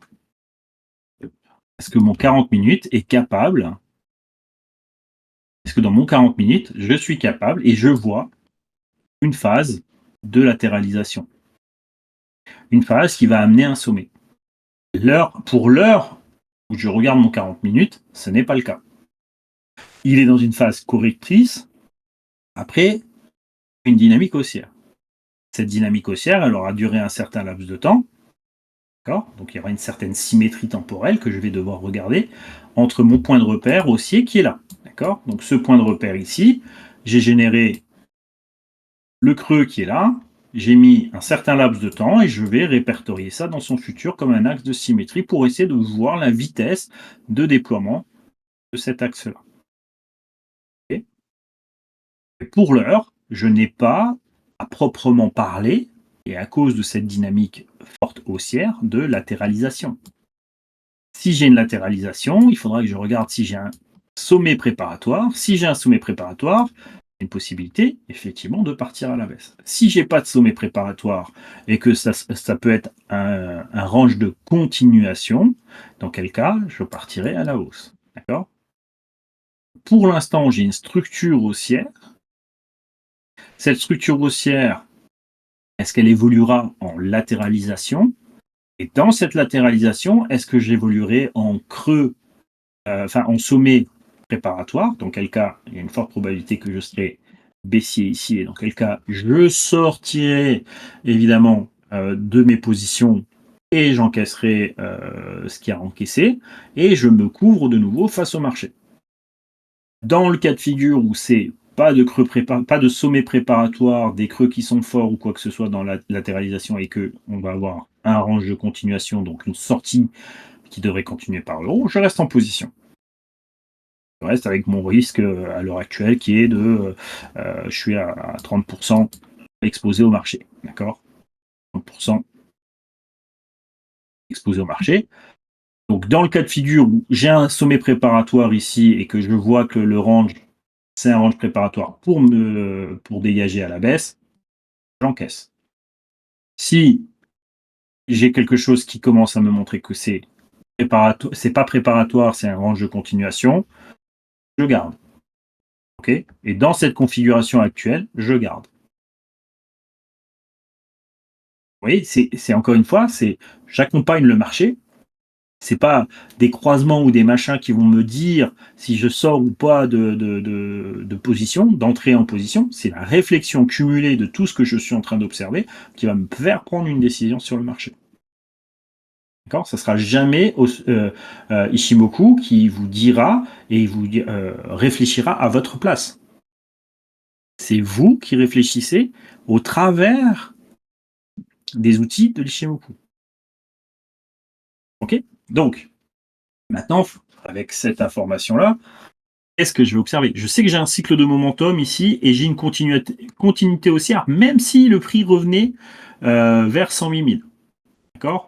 Et de toute façon, il était compliqué d'avoir un mouvement qui continue à monter très vite, plus vite, d'accord? Parce que j'avais encore un gros cycle de 26 à encaisser à la baisse. Vous voyez que l'idéal, c'était que cette poussée-là, elle aurait latéralisé un peu plus longtemps ici pour revenir plus proximité là et repartir comme ça. Là, ça aurait été idéal pour avoir le mouvement qui continue dans sa continuité. Le fait d'avoir un tempo un peu trop long ici fait que derrière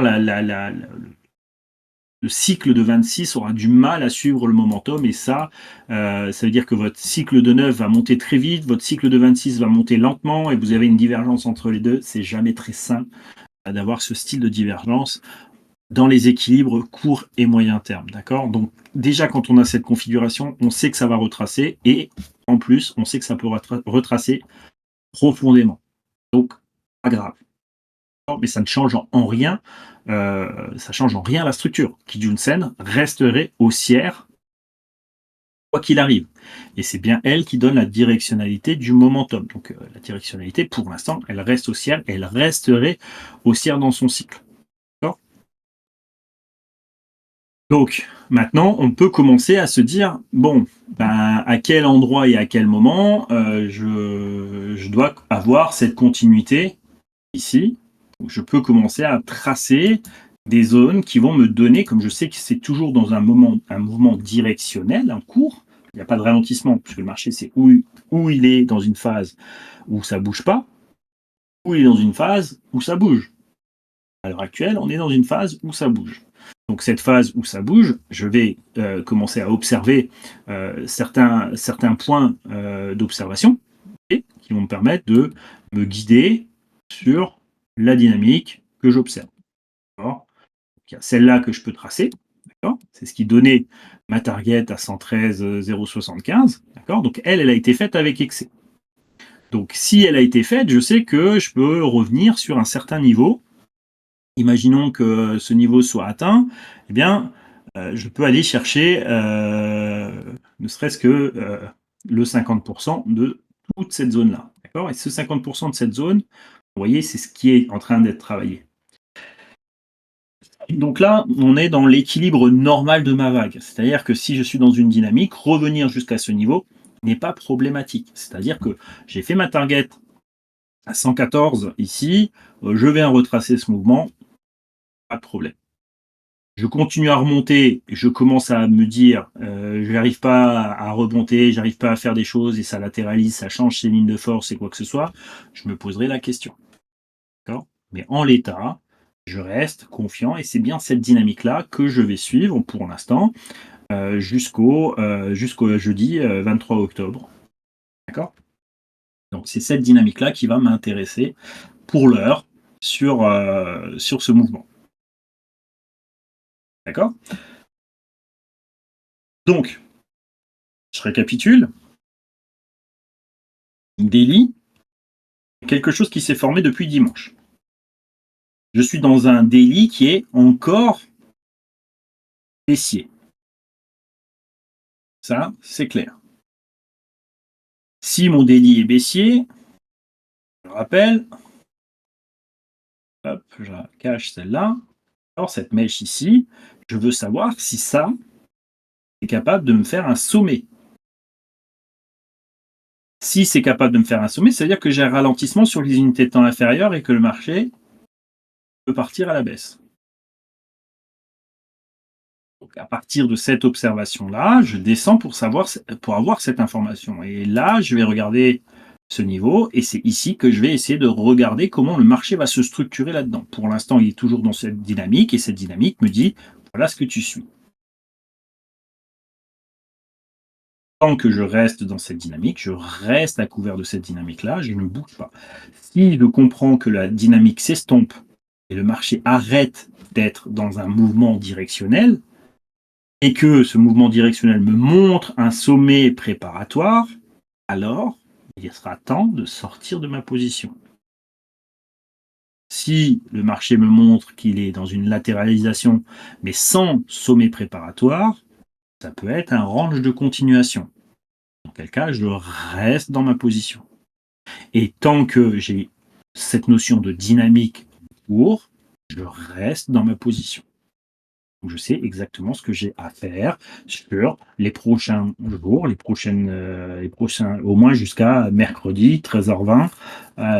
J'en saurai plus sur ce momentum. Vous voyez comment on cadre son plan au fur et à mesure. Donc entrer ici, on cadre notre plan, on laisse pour l'instant, on ne panique pas de ce retracement, c'est un retracement qui est légitime et qui est même sain là-dessus. Et on suit ce mouvement. D'accord? Est-ce que vous avez des questions là-dessus? Est-ce que c'est clair ou pas du tout?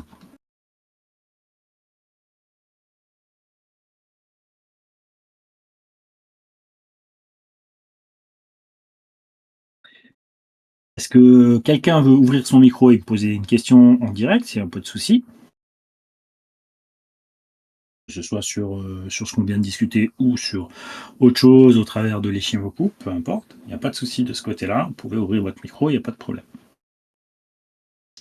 Ok, Comet, c'est très clair, donc très bien.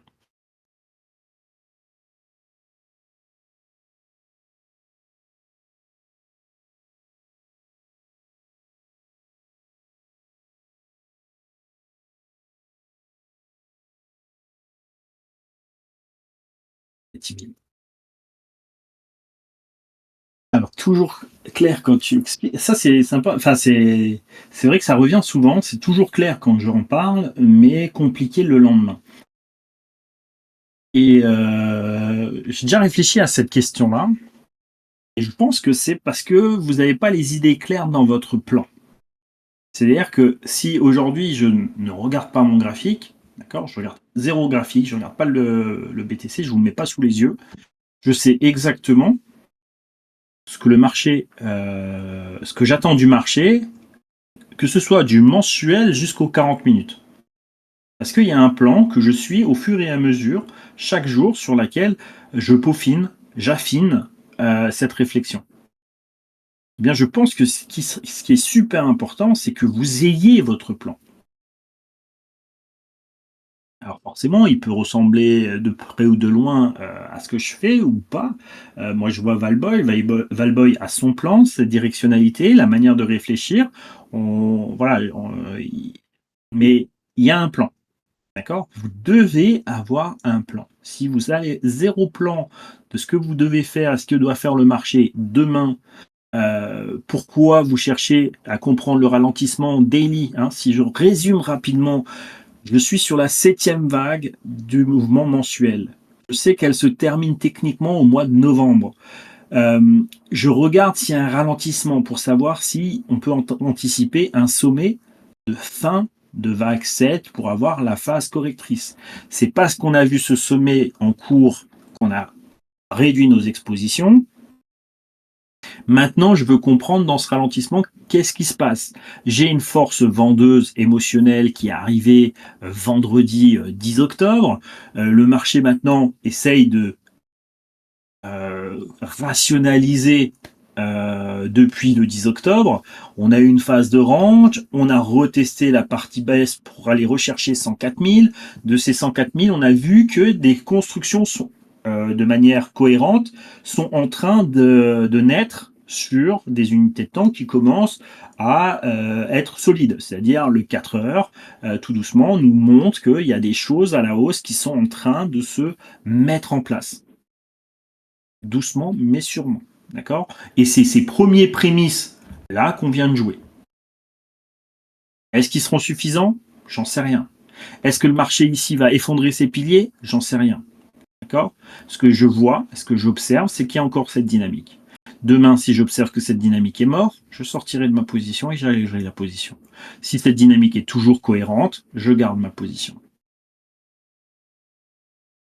Et cette logique-là, il faut que vous l'ayez constamment. Entraînez-vous, c'est pour ça qu'on vient dans le VIP, j'échange beaucoup ces 3 dernières semaines parce que c'est hyper pédagogique en ce moment sur le mouvement Bitcoin. C'est là où vous pouvez apprendre la meilleure façon de réfléchir le marché. C'est en ce moment. C'est pas il y a 6 mois ou 1 an. Hein, quand tout monte, c'est des génies. D'accord?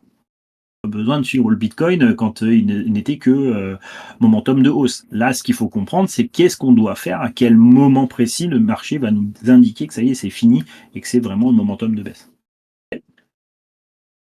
Alors, oui, sur BTC en travaillant tous les jours, mais par exemple, quand j'ouvre le graphique de l'ETH, c'est moins clair. BTC, j'ai un plan, je l'applique, je sais que... ok. Mais est-ce que c'est moins clair parce que tu n'as pas fait le plan complet, Evry, ou tu as réellement fait le plan? Si tu veux, on peut parler jeudi de ton plan, si tu es là jeudi, de ton plan ETH. Tu me montres ton plan ETH long terme, moyen terme, et on étudie ça pour essayer de voir comment c'est clair. Pour ma part, depuis peu, quand c'est pas clair, je ne traite pas avec Ishimoku. On a toujours le temps de prendre un autre move, effectivement. Peut-on utiliser Ishimoku sur le graphe comme le Total 3 ou dominance BTC? Tu peux. Il n'y a pas de contre-indication pour pouvoir voir les choses.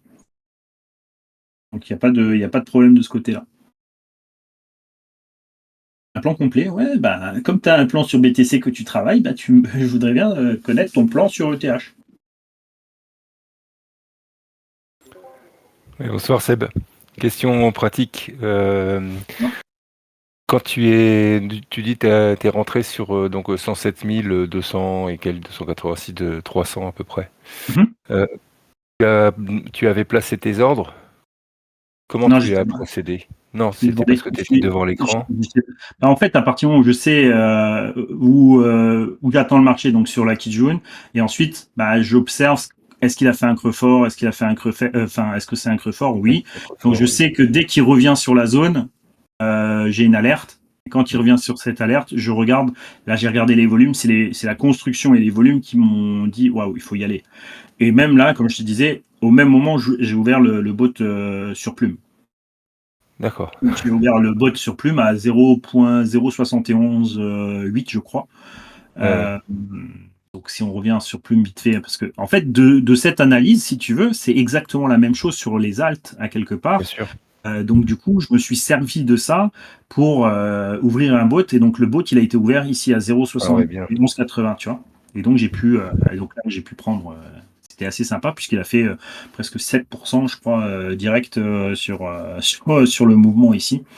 Donc pour l'instant, tant que je vois que Bitcoin reste toujours cohérent, je le laisse travailler puisqu'il fait exactement la même chose sur Plume, hein, ça travaille c'est assez similaire. Donc du coup, ben, je laisse travailler le bot maintenant de ce côté-là aussi. Mais tu vois, une analyse sur Bitcoin m'a donné Et l'information. ouais, Donc pour me dire, bah, j'ouvre aussi le bot, quoi.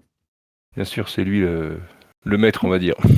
C'est lui le leader. S'il envoie du Ouais, monde à leader. la hausse, les autres, ils vont monter aussi. D'accord? Mmh. Plus ou moins vite, plus ou moins ci, plus ou moins ça, peu importe. Mais ça Mais suit la bon, même tendance, en exactement. général. Ouais. Ok.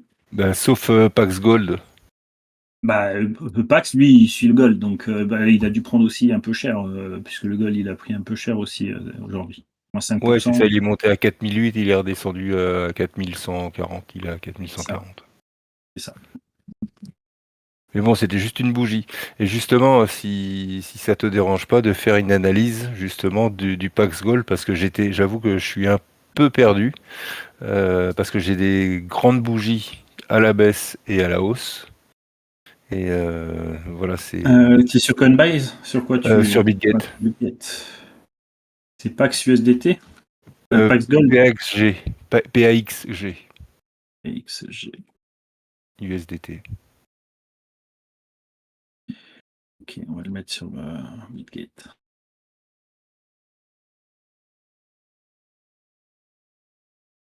Voilà, ces deux bougies, moi, elles m'ont perturbé.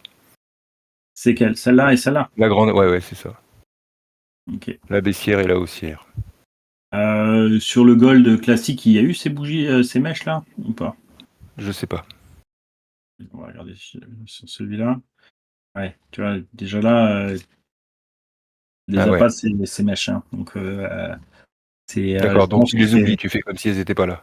Ouais, moi je serais toi. Tu sais que Pax Gold, il réplique le Gold. C'est ça. Moi, chez toi, j'analyse le Gold. Je fais mon analyse là-dessus.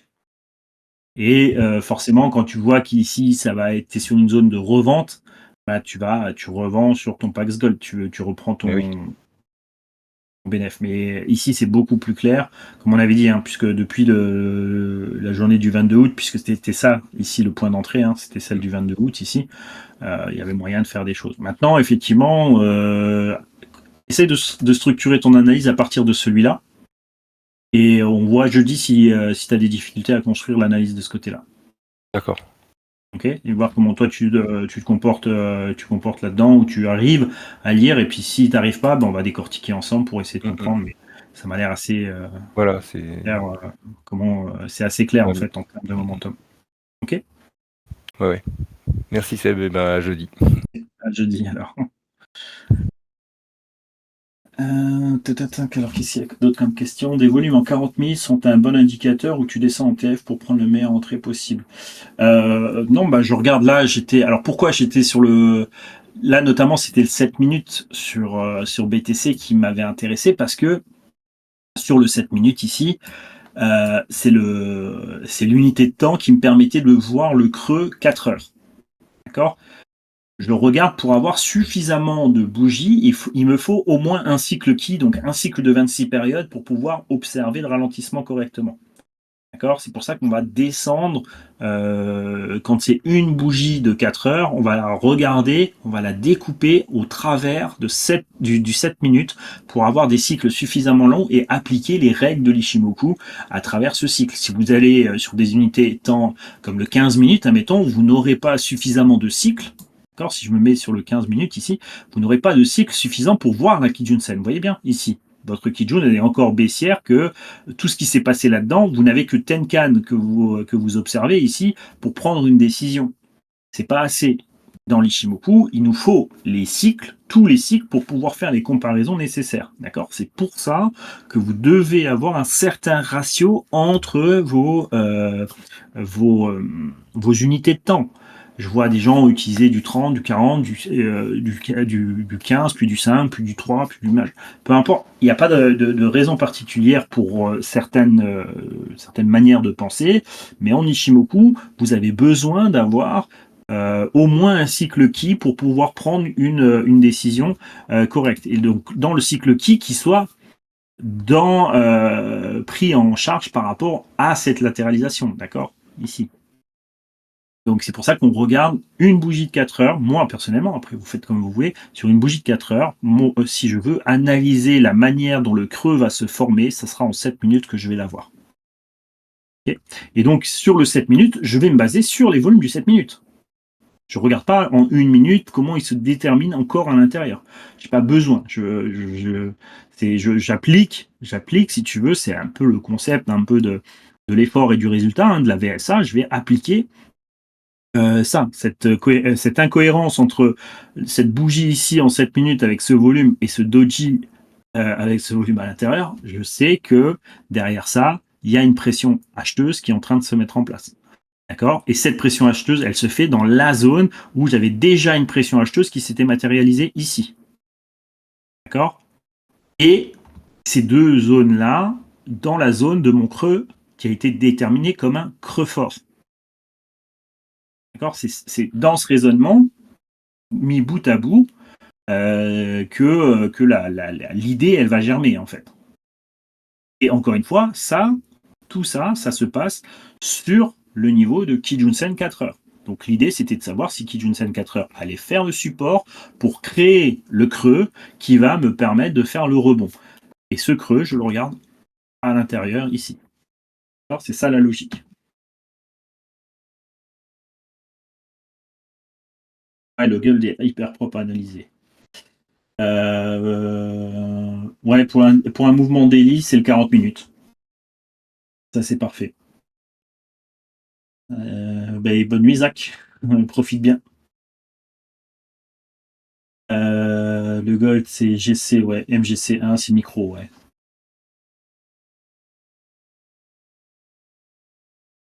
Ouais, si vous voulez regarder quelques algues, dites-moi rapidement, parce que là, je vais arrêter de parler dans mon monologue comment dire, j'allais dire de vieux con, mais de nostalgie ou de. Alors, Morpho, ETH, net. Okay. Morpho. Alors, Morpho en premier, ETH. Allez, on a déjà ça.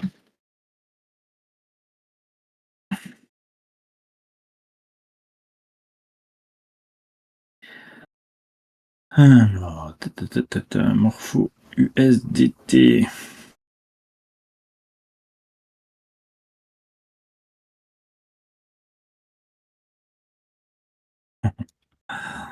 Eh ben, il y a peut-être un historique plus long ailleurs. Ouais, c'est bon. Alors.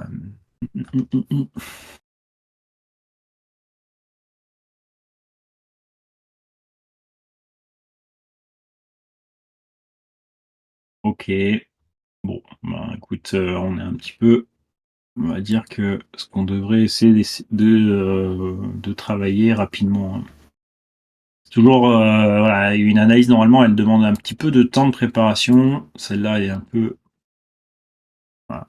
On va essayer de voir si ça goupille là-dessus. Par contre, on est, pour moi, encore dans une phase un petit peu de latéralisation. La Shinko qui repasse au-dessus de ses prises, ça c'est plutôt positif. Mais toujours un petit peu cette mèche un peu du vendredi 10 là qui pose un tout petit peu de problème. Donc on a eu cette, je dirais même, moi on devrait d'abord travailler sur le côté rationnel des choses, d'accord? Et donc le côté rationnel des choses, c'est partant de cette structure qui est ici. Et de cette structure qui est là, où on a fait une impulsion 1-2 de bougie, on est resté là. On a ici quelque chose sur les 1,36 qui est un creux potentiellement fort en daily, et ça c'est plutôt positif.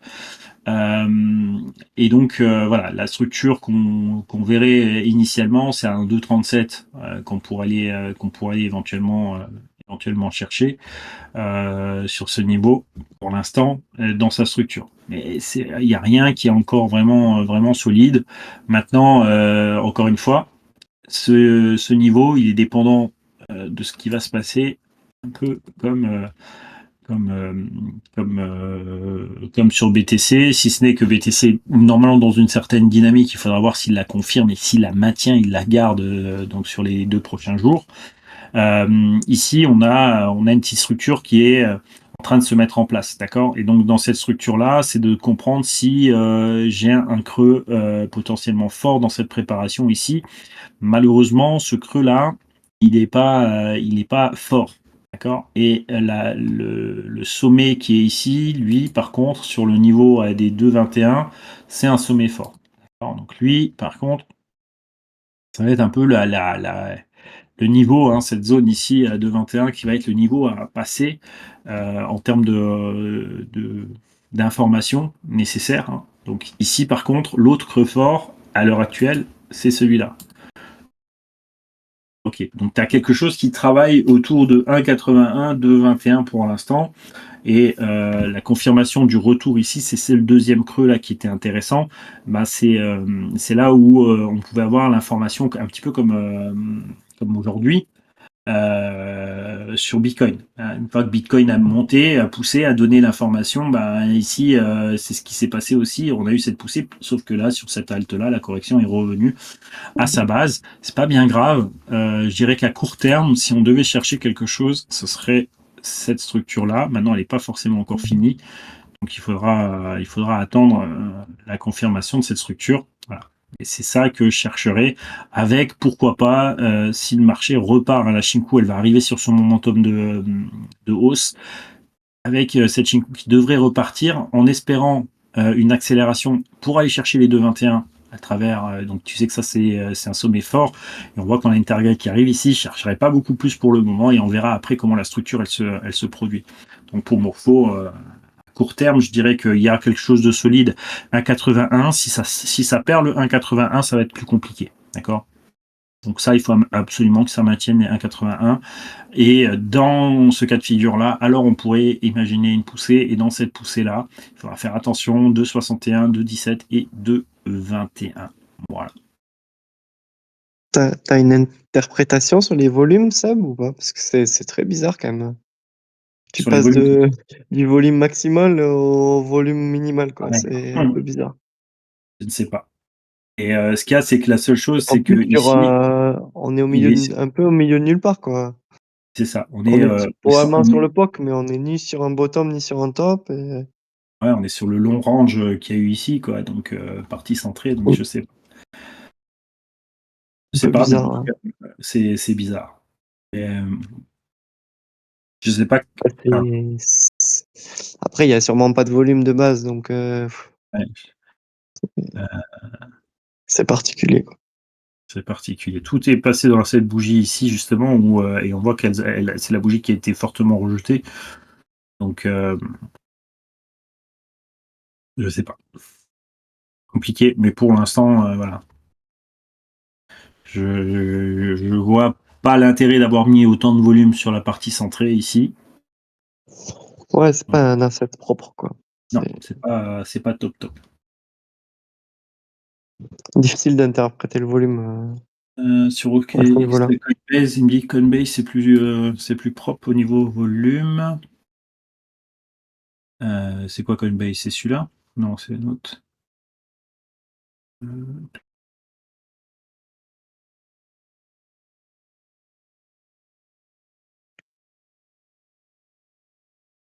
C'est peut-être USDC Coinbase, non?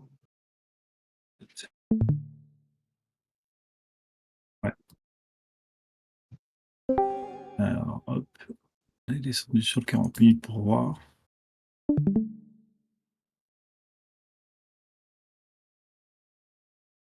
Ouais, c'est plus logique d'avoir du volume sur ce côté-là. Encore que. Après, il y a des gros volumes au même moment, hein. Mhm. Mais c'est un peu plus régulier, quoi. Ouais. Moi, je resterai encore calé sur ça, puisque on sait que la structure ici, elle est saine, d'accord? Le creux qui est là, il est sain. C'est un creux fort, c'est un creux techniquement préparatoire. Donc, on revient tester le creux ici. On va voir combien de temps on a mis. À 65, donc c'est bien un numéro de l'Ishimoku, donc ça passe bien. Et je voudrais voir si on n'a pas fait combien de temps on a mis entre ce sommet 73, 74, 75, 76. Ok. Donc là, on a fait un cycle entier à 76 ici. Qu'après, à l'autre, combien on a mis jusqu'à l'autre sommet? 102. Bon, bah voilà. Hmm. Ok, bon, bah écoute, concentre-toi sur ça, sur le départ, et puis voilà. Déjà, sûr, il faut que ça tienne les 1,81,35. Ensuite, il y avait quoi? ETH.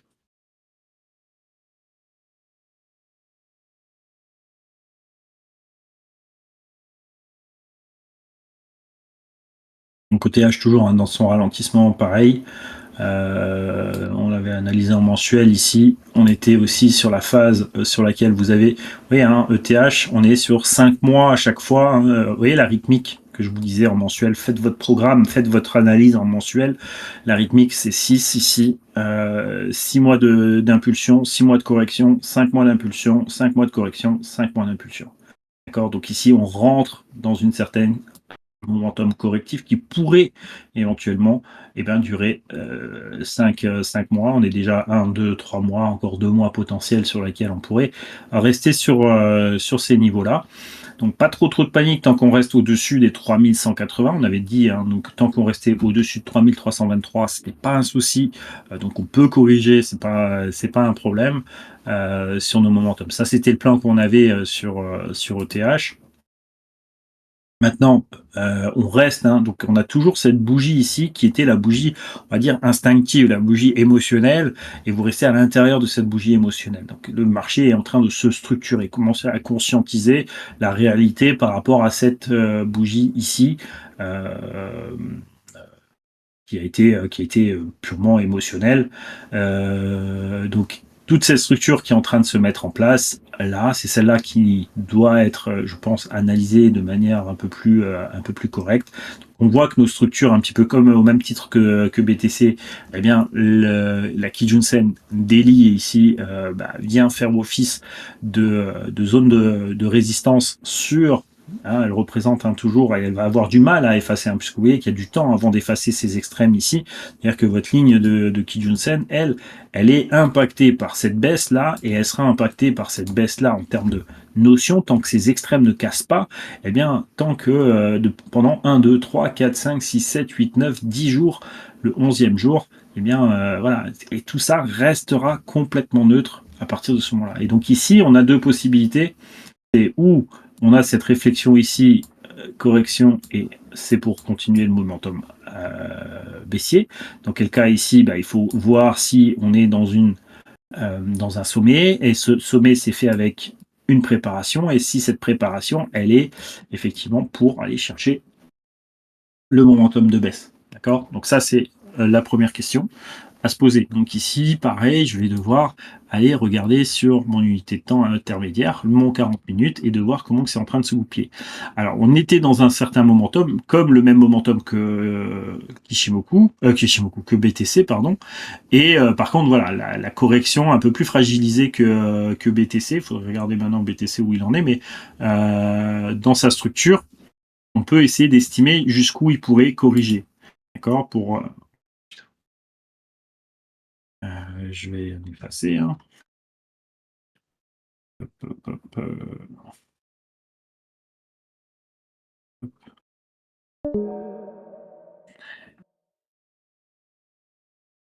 et je vais garder celle-là.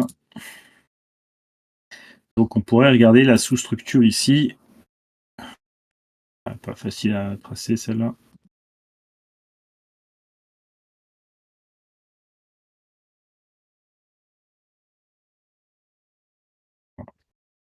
Commencer.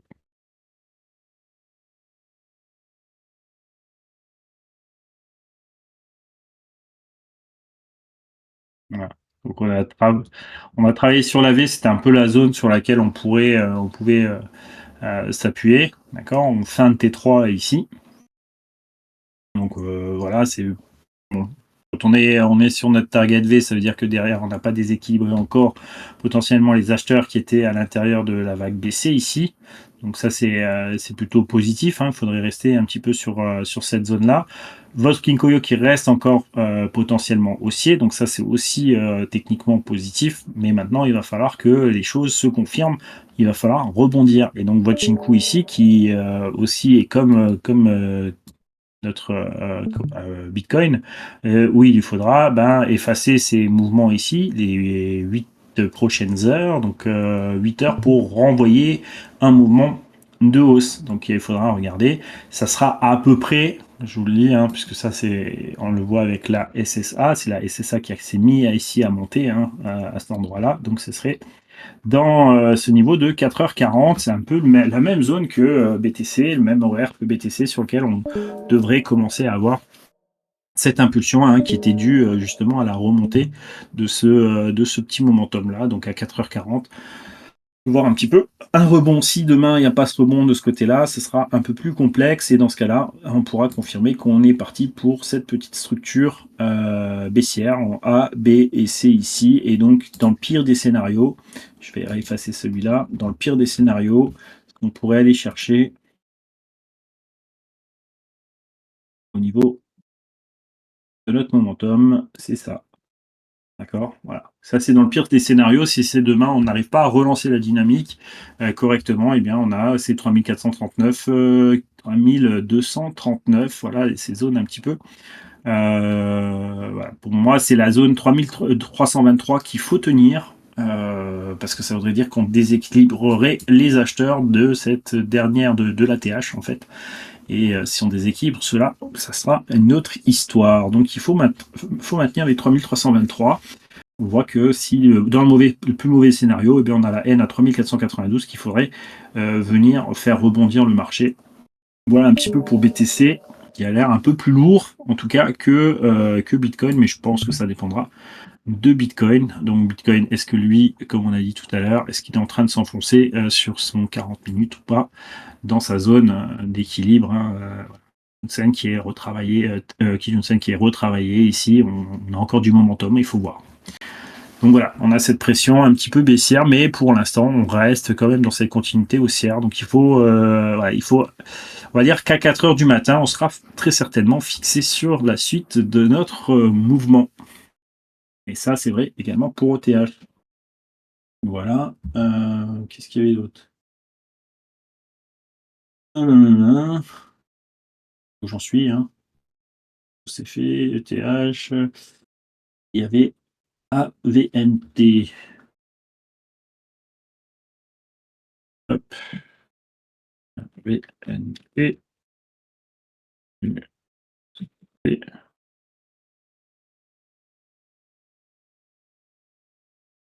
Ah, c'est la même analyse, hein, de toute façon. Sur Global You.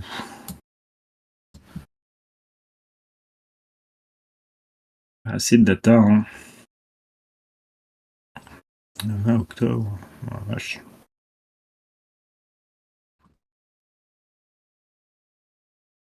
Bon, pour l'instant, c'est après la reprise de son momentum de hausse qui était ici, il va falloir que ça se déploie quand même. Parce que ici, bon, on n'est pas sur un sommet, solide, hein, donc, mais malheureusement, on n'a pas de creux solide non plus de ce côté. Donc, pour l'instant, ça peut aussi bien péter à la hausse qu'à la baisse dans ce petit momentum. Mais là, c'est pareil. Je pense que ça dépendra de l'orientation de Bitcoin de toute façon. Oh merde, il faut que je les efface.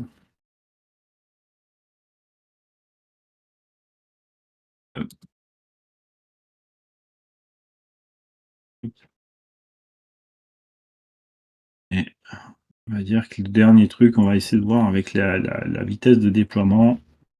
Donc ça, c'est goupillé. Ouais.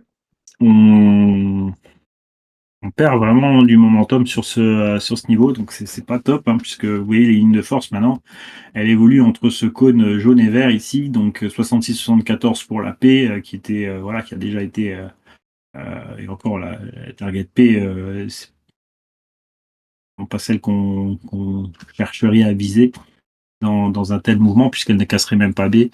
Bref, perte de voilà, le momentum n'est pas super judicieux sur ce 40 minutes ici et il serait peut-être même déjà envisageable de raisonner comme ça.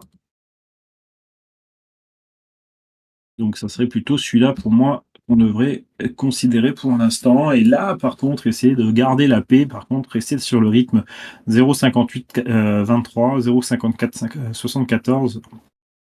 Garder ce rythme et rester voilà, rester dans cette dynamique pour essayer de choper quand BTC peut repartir. Puisqu'ici, on a eu les informations BTC vers 10h. C'est parti juste un peu après. Le temps, on est en train de mettre un peu trop de temps ici. Voilà. L'idée, c'est essayer de garder 58-23, de ne pas descendre en dessous. Bien que c'est pas des creux forts. Donc vous appuyez pas sur ces creux-là pour dire je vais reprendre position ou quoi que ce soit. Ce creux n'est pas un creux préparatoire, n'est pas un creux fort. Donc faites gaffe de ce côté-là. Ça peut encore venir plus bas puisque pour l'instant il n'y a pas de creux vraiment solide hormis celui-là à 0,4710. Donc pour l'instant, soyez vigilants.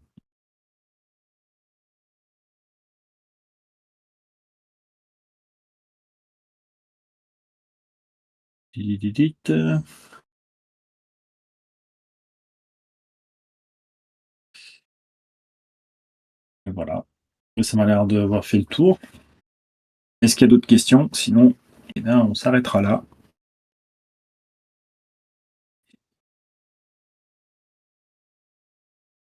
Nous vous remercions de votre participation. Excuse-moi, tu as dû recevoir une... Pardon. Tu m'entends? Ouais, vas-y. Oui, tu as dû recevoir une participation de $100 sur BitGet pour un token qui s'appelle COAI. Je sais pas si et en fait, moi j'ai simplement cliqué OK et j'ai pas vu que je sais pas si on pouvait régler ou quoi les bornes. D'accord. Ouais, j'ai vu aussi qu'il y avait un truc $100 pour un bot, un grid bot. Ouais, c'est ça. Ouais. Et donc en fait, le truc en une journée, il a fait 86%. Et en fait, il l'a coupé en fait en automatique. Et j'ai gagné $2, je crois. Eh ben, écoute, c'est le début de la fortune. Ouais.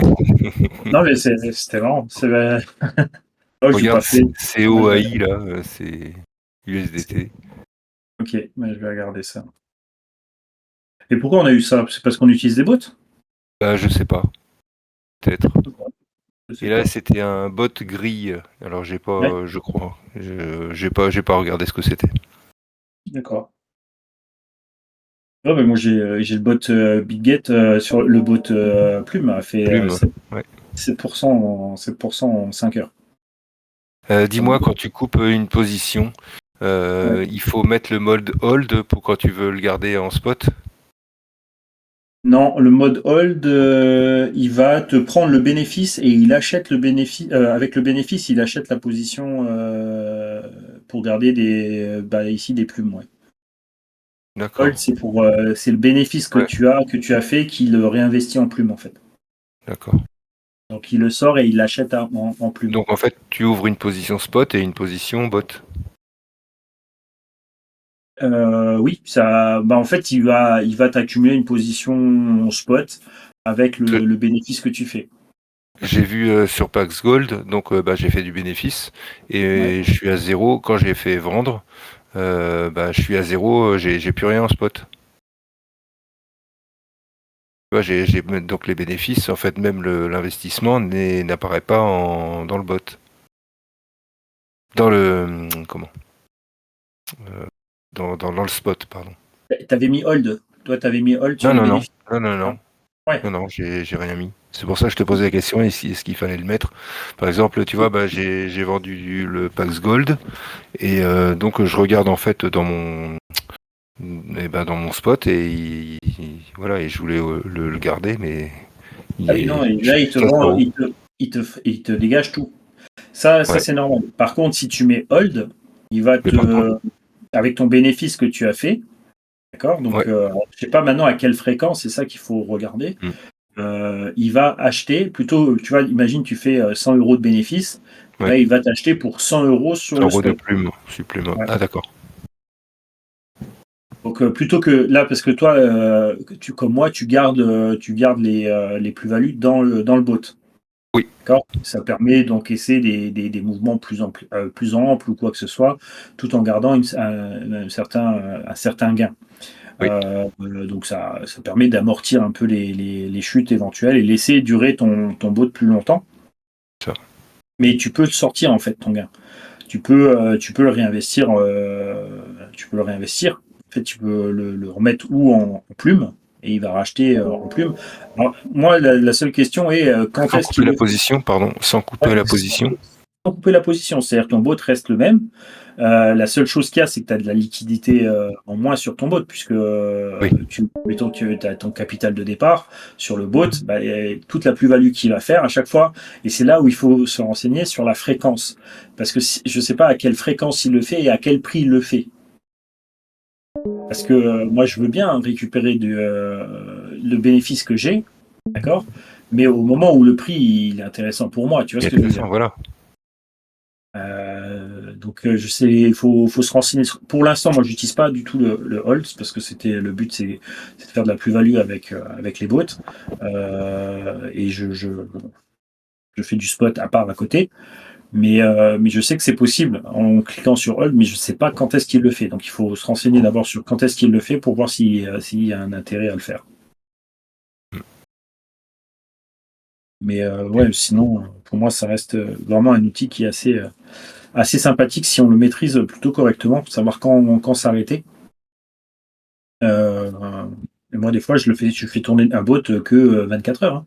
Ouais, Tu vois, comme là, j'ai bon, tant que le Bitcoin est dans une certaine dynamique, je garde le bot, mais sinon, je le coupe sans problème, même après 24 heures. Hein. Enfin, je veux dire, déjà là, 7% de bénéfices sur le capital investi, ça va bien sur 5 heures. C'est pas sur le risque, hein, c'est pas le risque, c'est sur le capital investi. Donc, ouais. voilà. Franchement, Ouais, c'est sympa. c'est ce que tu mettrais en un an Eh oui. sur, sur une bourse traditionnelle. Donc, Mm. je vais te dire, tu peux les couper assez facilement. Donc, non, non, franchement, ça peut être sympa. Le tout, c'est de partir au bon moment. Quoi. Ouais, c'est ça. Mais bon, j'arrive à me débrouiller de mieux en mieux. Ah ben, c'est parfait. C'est Ouais, parfait. ouais. C'est vraiment ça. Ça change la donne, hein, quand même, hein, mine de rien. Parce que tu es Bah, c'est toujours, clair. t'es toujours investi sur le marché, tu sais. Et puis, c'est assez zen. Tant que ton analyse est correcte, tu peux le garder. Si ton analyse est plus bonne, bon, bah, tu peux sortir. T'as pas entre guillemets, pas de liquidation si tu restes sur un normal, hein, un grid bot normal. Donc, tu connais le range que tu veux travailler. Et puis, voilà, tu laisses travailler les choses. Donc non, moi, je trouve que c'est vraiment quelque chose d'assez sympa pour quelqu'un qui est bon en analyse technique, mais qui veut pas passer son temps à trader Ah, c'est et ça. laisser le Mon cas. trading par. Ben voilà. Mais alors, on a le meilleur des deux mondes. Par contre, faut être Toujours, c'est le attentif. point d'entrée. Il faut être attentif aussi, point d'entrée, point de sortie, parce que Ouais. si le tocard il va venir et il va monter tout en haut et puis il retrouve toutes les positions en haut et puis il repart complètement en bas. Ouais. Ah bah t'as Gagné. bouffé ta rentabilité, il va falloir attendre, le temps va changer les choses, tu vois ce que je veux dire, quoi. Ouais. Donc on apprend, hein, pareil sur certains bots, mais bon, globalement, franchement, moi je suis largement positif avec cet outil, et donc c'est vraiment quelque chose de super intéressant. Je pense qu'il y a moyen de développer, même pour ceux qui ont pas envie de trader ou savent pas trop trader, de comprendre les bots, et surtout comprendre pour savoir quand ouvrir, quand l'arrêter, en fonction de votre analyse technique. Ça peut être vraiment très intéressant. Et ça, c'est quelque chose en fait qui peut s'échanger, de se dire tiens, qu'est-ce que tu as fait toi, comment je fais. Tu as vu que les grilles sont toujours à peu près similaires. On joue sur 2,5% pour qu'il y ait une certaine, en tout cas sur Plume, Ouais, c'est il y a ça. une certaine cohérence et un certain nombre d'arbitrages par jour en fait. Et après, tu laisses vivre son petit bonhomme de chemin tant que ton analyse elle est bonne. Et tu as vu que 0,70, ça a bien résisté, en fait, mine de Mm. rien, sur Plume. Sur les 0,70, ici, même dans la grosse baisse de BTC vendredi, bah, en fait, tu regardes la journée de vendredi de Plume, ça n'a pas bronché, hein, pas énorme, Voilà. hein, en fait, hein. Et le 70, là, j'ai l'impression que les market makers, ils ont consigne de garder le 70 assez Je pense que propre. c'est la base, ouais. Ouais, je pense que c'est la base aussi. Donc moi, j'avais rentré la ligne spot sur les 70 au départ. Je l'ai quitté hein, quand je suis remonté à 95 ici, puisque c'était pour amortir les bots, hein, juste cette ouverture-là. Mais après, sur cette zone-là, bah, quand j'ai vu comment ça travaillait là, bah, aujourd'hui, quand j'ai vu les 0,7180, avec ce que je voyais sur BTC, je me dis bon bah j'ouvre mon bot ici, je vais laisser travailler maintenant. Je sais que maintenant, je pense que le plancher, il est pas loin des 0,68, 69 ici. Et donc, voilà, je travaillais un peu dans cette zone-là. Et puis on verra ce que ça peut donner. En plus, on a le unlock qui Voilà, était ce sera demain. aujourd'hui. Donc, ouais, demain, je crois, Demain. 21, je crois. C'est le 21 Ah non, le 21, c'était aujourd'hui. aujourd'hui. Donc, parfait. Je me dis, unlock est passé. Restons dans un mois. On verra bien ce que ça va donner maintenant. Mais pourquoi pas revenir un petit peu dans la zone un petit peu des 0,95, ça pourrait être sympathique aussi. Donc on va laisser vivre notre petit bot et je me dis qu'en fait au final le prix est 0,70, elle est pas si dégueulasse que ça même si je devais le garder à terme bot, c'est pas trop grave. Donc tu vois, on essaie de minimiser quand même le risque.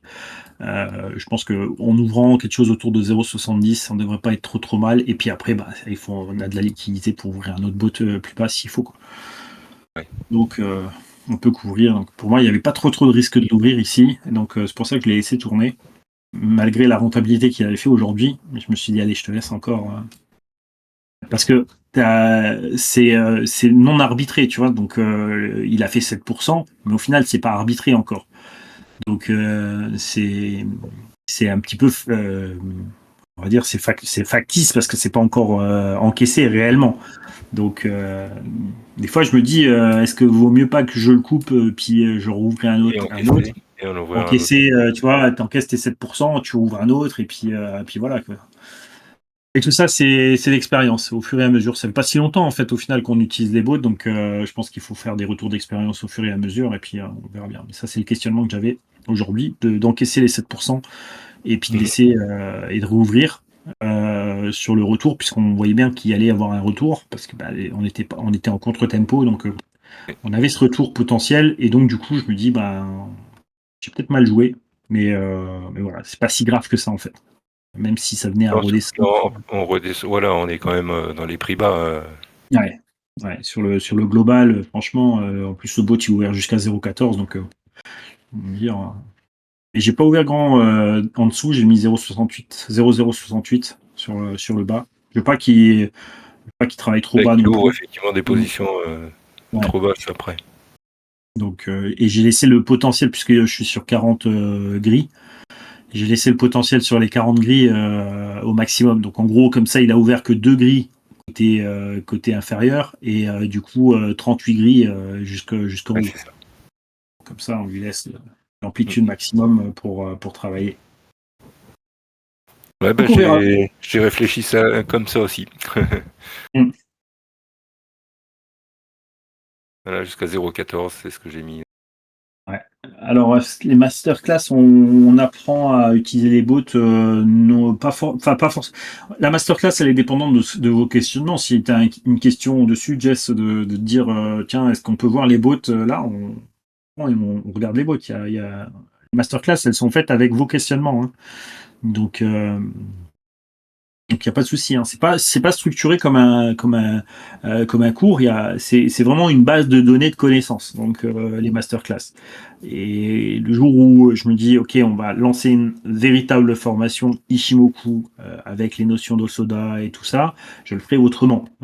Je le ferai avec quelque chose de bien structuré, avec un appui vidéo, avec tout ce qui va bien pour le vocabulaire, les notions de base. Et après Et voilà. Mais là, il n'y a pas de souci, hein, tu poses ta question, on l'observe. Si tu veux travailler et observer un peu les bots, comment on travaille dessus, que ce soit que Comet, que ce soit moi, que ce soit Comore, voilà, on a commencé à avoir un petit peu d'expérience dessus.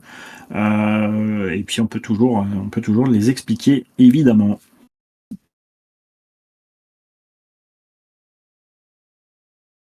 Yes. Ok. Et bien sur ce, messieurs, on va s'arrêter là, si vous voulez bien. Bah, bonne soirée à tous. Bonne soirée à vous, merci de votre attention. Merci Seb. Allez, ciao ciao. Ciao.